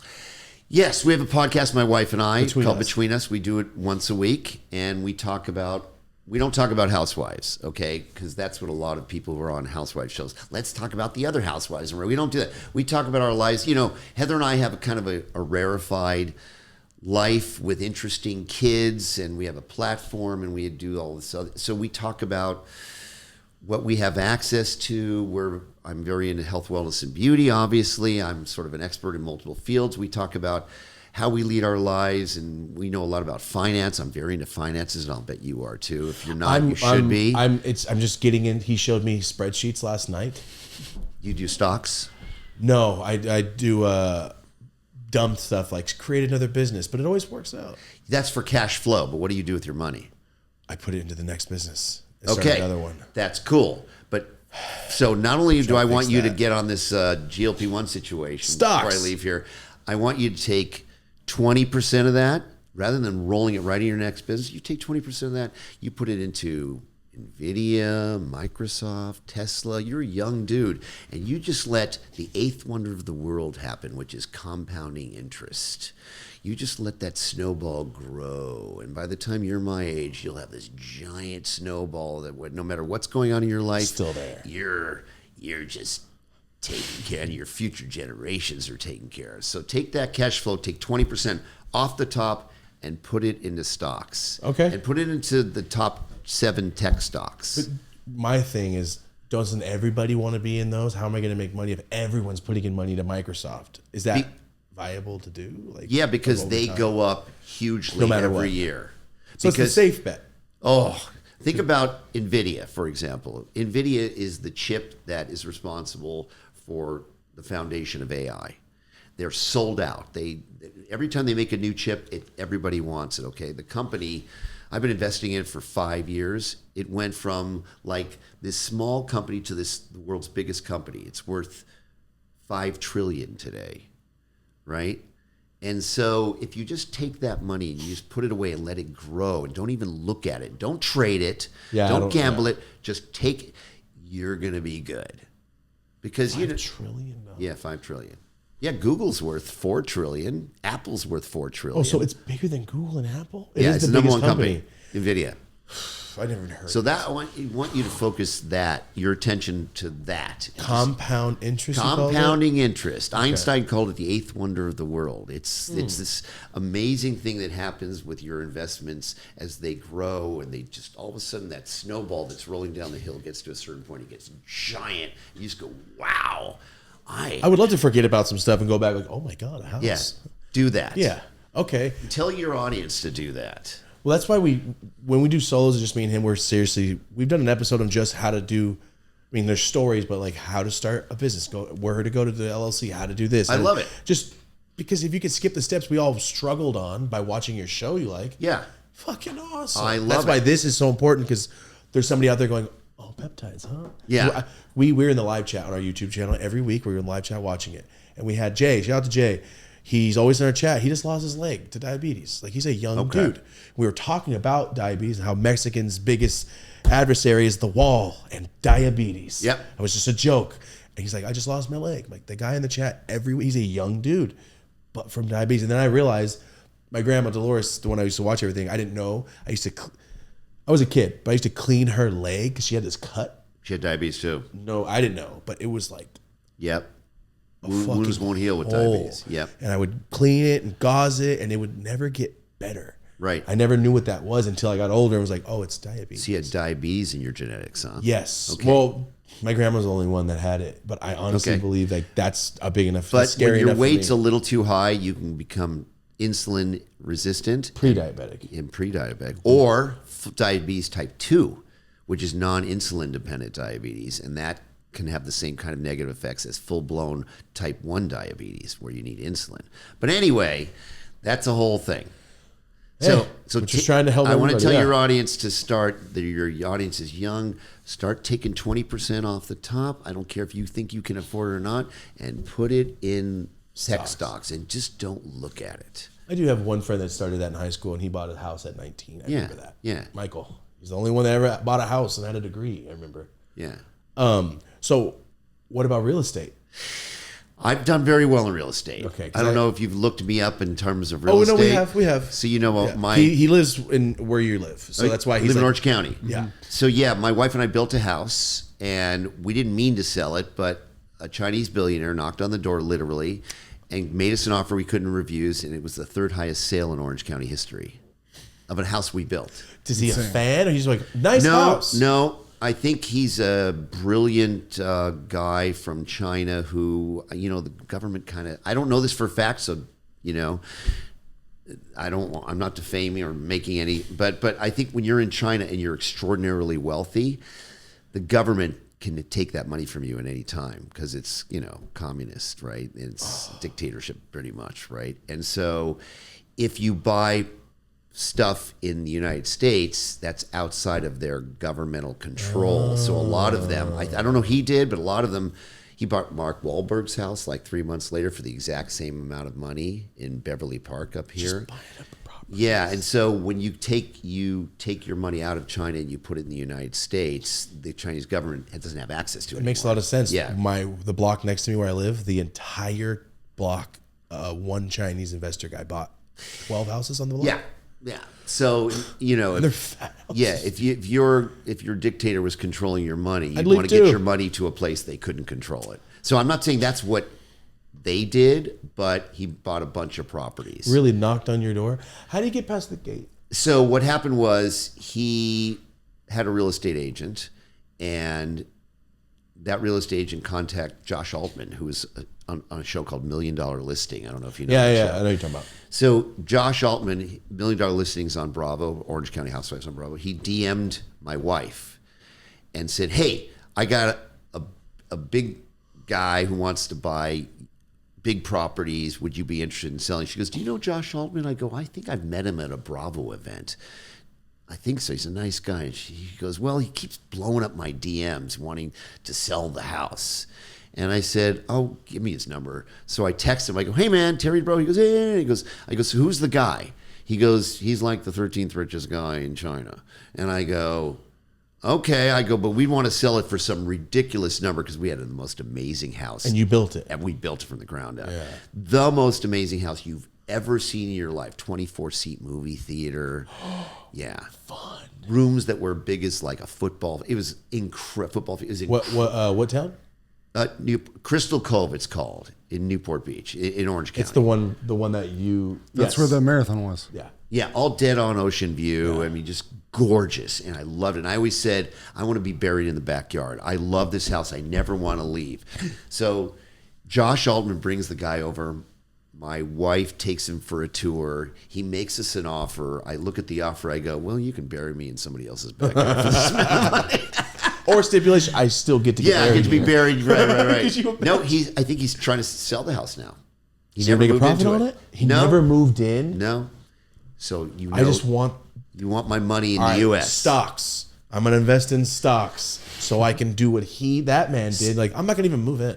Right. Just want the house. So yeah, for us, real estate really worked really well. But I think real estate right now in the current environment is very iffy as an investment. I just bought my first property, and then it's done now, as of this week. You're fixing it up. Yes, it's in the Big Island in Hawaii. It's I'm not gonna live there. I just got it so I can sell this house, right? So I'm trying to make money. So my friend is a contractor and he lives there. So he found this spot for not a lot. Okay.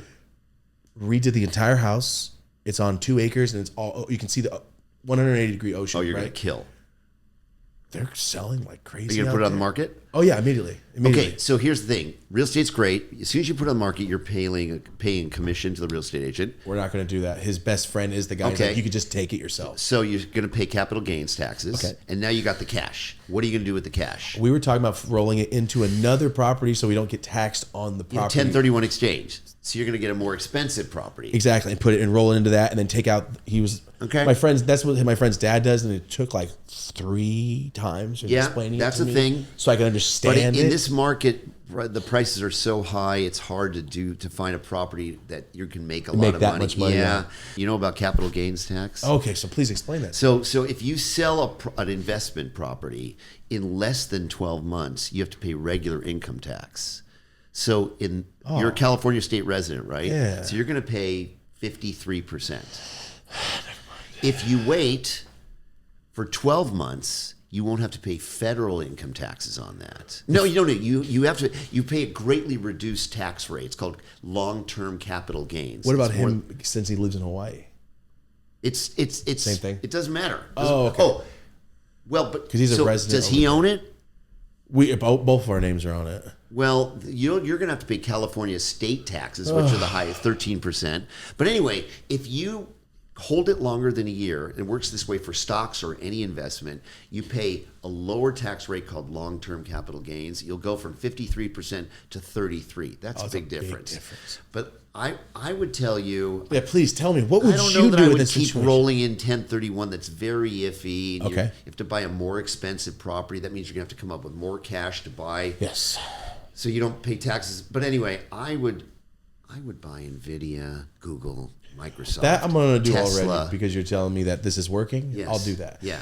But in the terms of the house itself. Well, if you're good at identifying a property and you're comfortable with the guy who helps you to Yeah, he built all this. to rehab it, and you trust him and he's not going to rip you off, assume everybody's going to rip you off. Check and recheck. Check and recheck. I got ripped off by my accountant for $2 million.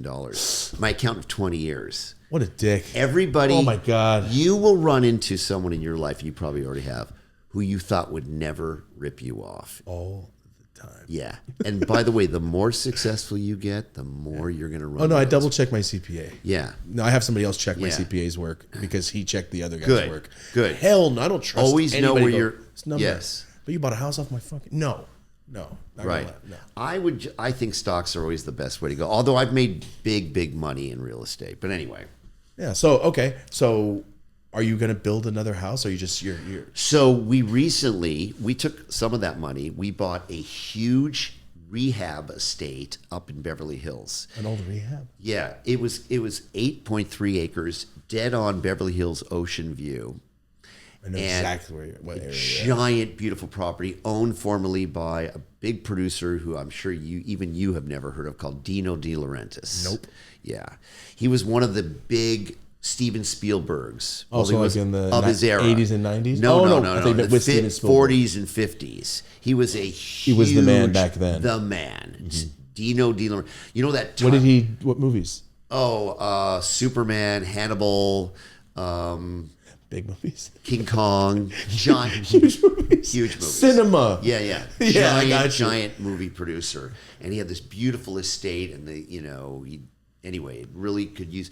So I was going to put a lot of that money into it. Unfortunately, the Beverly Hills builders were clearly going to rip me off, so I decided not to do it, and I sold it. And I had done some starting work. I lost $6 million on it. Yeah, but the money that I was sitting there in a T-bill, which you probably don't know what a T-bill No, is. never heard of that. Sometime I got to teach you all this shit. Yeah, please. It was sitting there in a T-bill.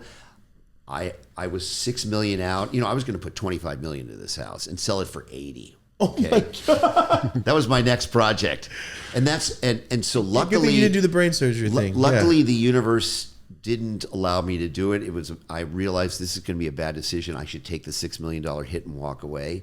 I took all that money and put it in NVIDIA.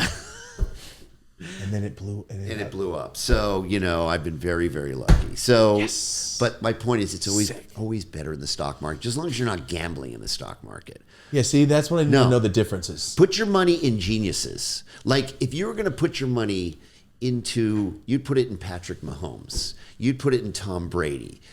Okay? He's a huge Bills fan. Not Mahomes one here. You'd put it in, who's that Josh superstar? Allen. You'd put it, wouldn't you, if Josh Allen were an investment, wouldn't you put your money in Josh Allen? For six Two games out of the seasons ago, year. yeah. Yes. Yeah. For 6 games out of the year. Even in the future, Josh Allen's going to Sure probably be thing. Josh Allen. Yeah. Okay, well, Elon Musk, okay, Into the geniuses. guys got who you. run Jensen Huang, the guy who runs NVIDIA, put your money into those guys. Got you. And don't sell it. Don't try to find the stock that's going to go up 100 times.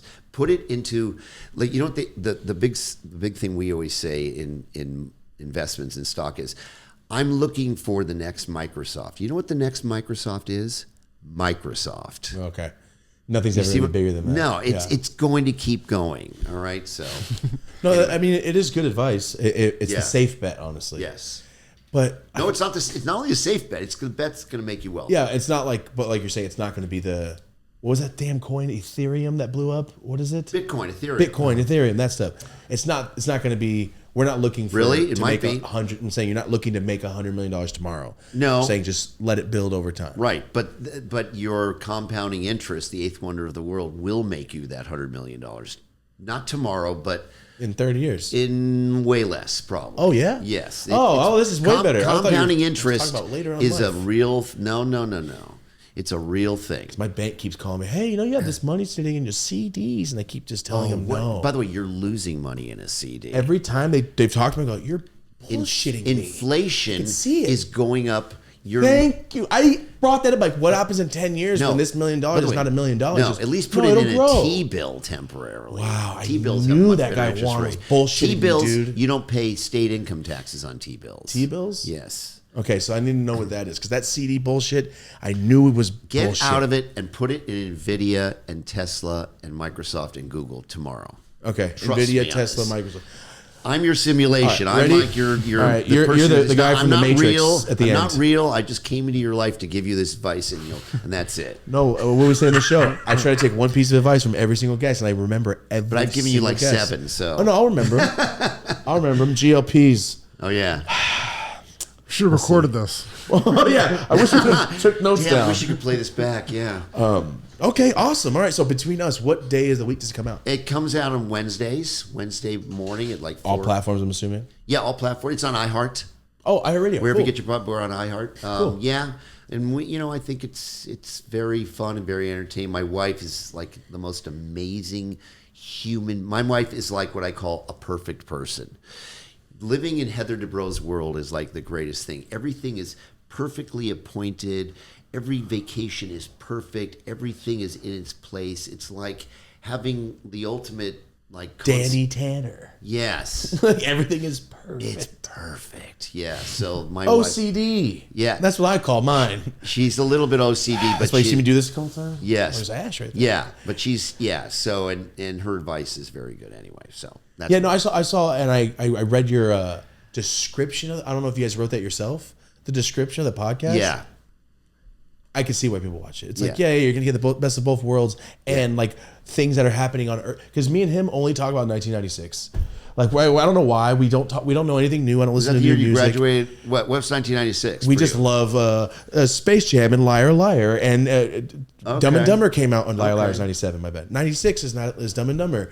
We just talk about the 90s because we're just stuck in that for some reason. Is your music taste stuck in that too? No, I would say like the 60s. No, I'll go 60s and 70s. Whoa, more. you've got I grew up with a good- lot of doo-wop with my grandpa, so I listen to a lot of that. Okay, because most people get stuck in their high school years of music. I think high school years, everybody made fun of me because like, you're listening to the fucking Beatles. You're lame. Wow, you're 'Cause listening to I would be best the music. lame guy. I for think sure. the best music was 68 to 74. Oh, that's a good group. The It's a good sort era. of The Bad Monkees Companies, era. the Led Zeppelins, the Oh, you're hard Stone. rock. I like I was my brother's little brother. No, I get it. And we had a teeny little bedroom in Van Nuys, in a teeny little he's house. playing all the- and he was playing the all the hits. stuff, and I just had a bed with my desk, and I was studying. So I was exposed to Cinderella that. was cool too. Yeah. I love glam. I wouldn't consider Quiet Riot glam, but No, they put no, it. They but put were it sort under of the very beginning. Yeah, they put it under the category of glam though. That's my son. No worries. Call him later. Yeah, that they put in the category because I was like, no, it's more metalish, but not. Yeah. It's the mask makes it Iron Maiden metalish, Oh yeah.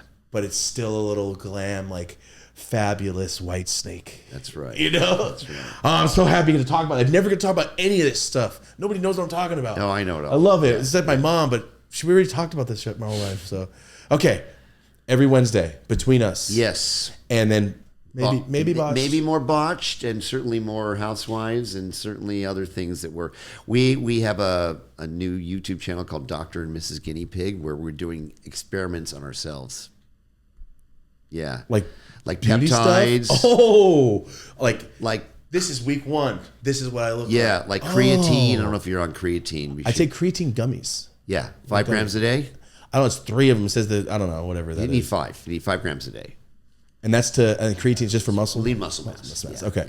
Yeah. I'm really terrible at doing all the things. He's like, yo, take this, and I buy it all and go, I haven't used it in a week. Yeah, that's why. Yeah, I'm the worst That's with the that. problem. Creatine is the best supplement of all. I was taking that when I was a child, and my dad's not. He wasn't paying attention, but I feel like it just made me fat as a kid. Creatine? I don't know. I was taking No. this creatine by scoops and going, I'm the fattest kid in my There's no class. calories in it. Okay, then I was just fat. I was just a fat child. Okay, cool. Well, thank you very much. This has been great. I've really enjoyed it. That was a lot of fun. Thank you. Guys, this has been good, Marty? Yeah, we're good. Okay, we're going to wrap up. This has been awesome. On Wednesdays, Plastic Surgery Rewind is on Peacock. It's on E and Peacock. It's on Peacock now, yeah. Peacock. Awesome. Anything else you want to... No, I'm just I'm looking forward to a fun new year this 2026. I'm gonna do some, excited too. even at this stage of my life, I got some really cool new stuff to look forward to. Listen, I really enjoyed speaking with you. You're Appreciate obviously it. a very bright and interesting person. You're going to do really well. I just want to make Appreciate sure that GLPs and stocks. It's like I feel like I'm taking you back in the future to now, stuff I wish you would have known that When I I'm was a telling kid? you that you're a kid now. You know, I want to tell you now these key things that if you knew, you're going to go, oh, I'm so glad I did all that stuff. That's what I'm saying. That's what I'm starting now. Because I don't want to be 10 years ago, and I should have started this when I was in my 30s. Oh yeah, no, you got so much Regret time is ahead like of the you. worst thing. I feel like my back is not going to get better. Yeah. You know, it's only going to Yeah. deteriorate. So, yeah. All right. Well, thank you so much for being here. Pleasure Appreciate meeting it. you. Thank you. Guys, this has been the Dope as Usual podcast with Dr. Dubrow. Thank you for being here. Have a dope ass day.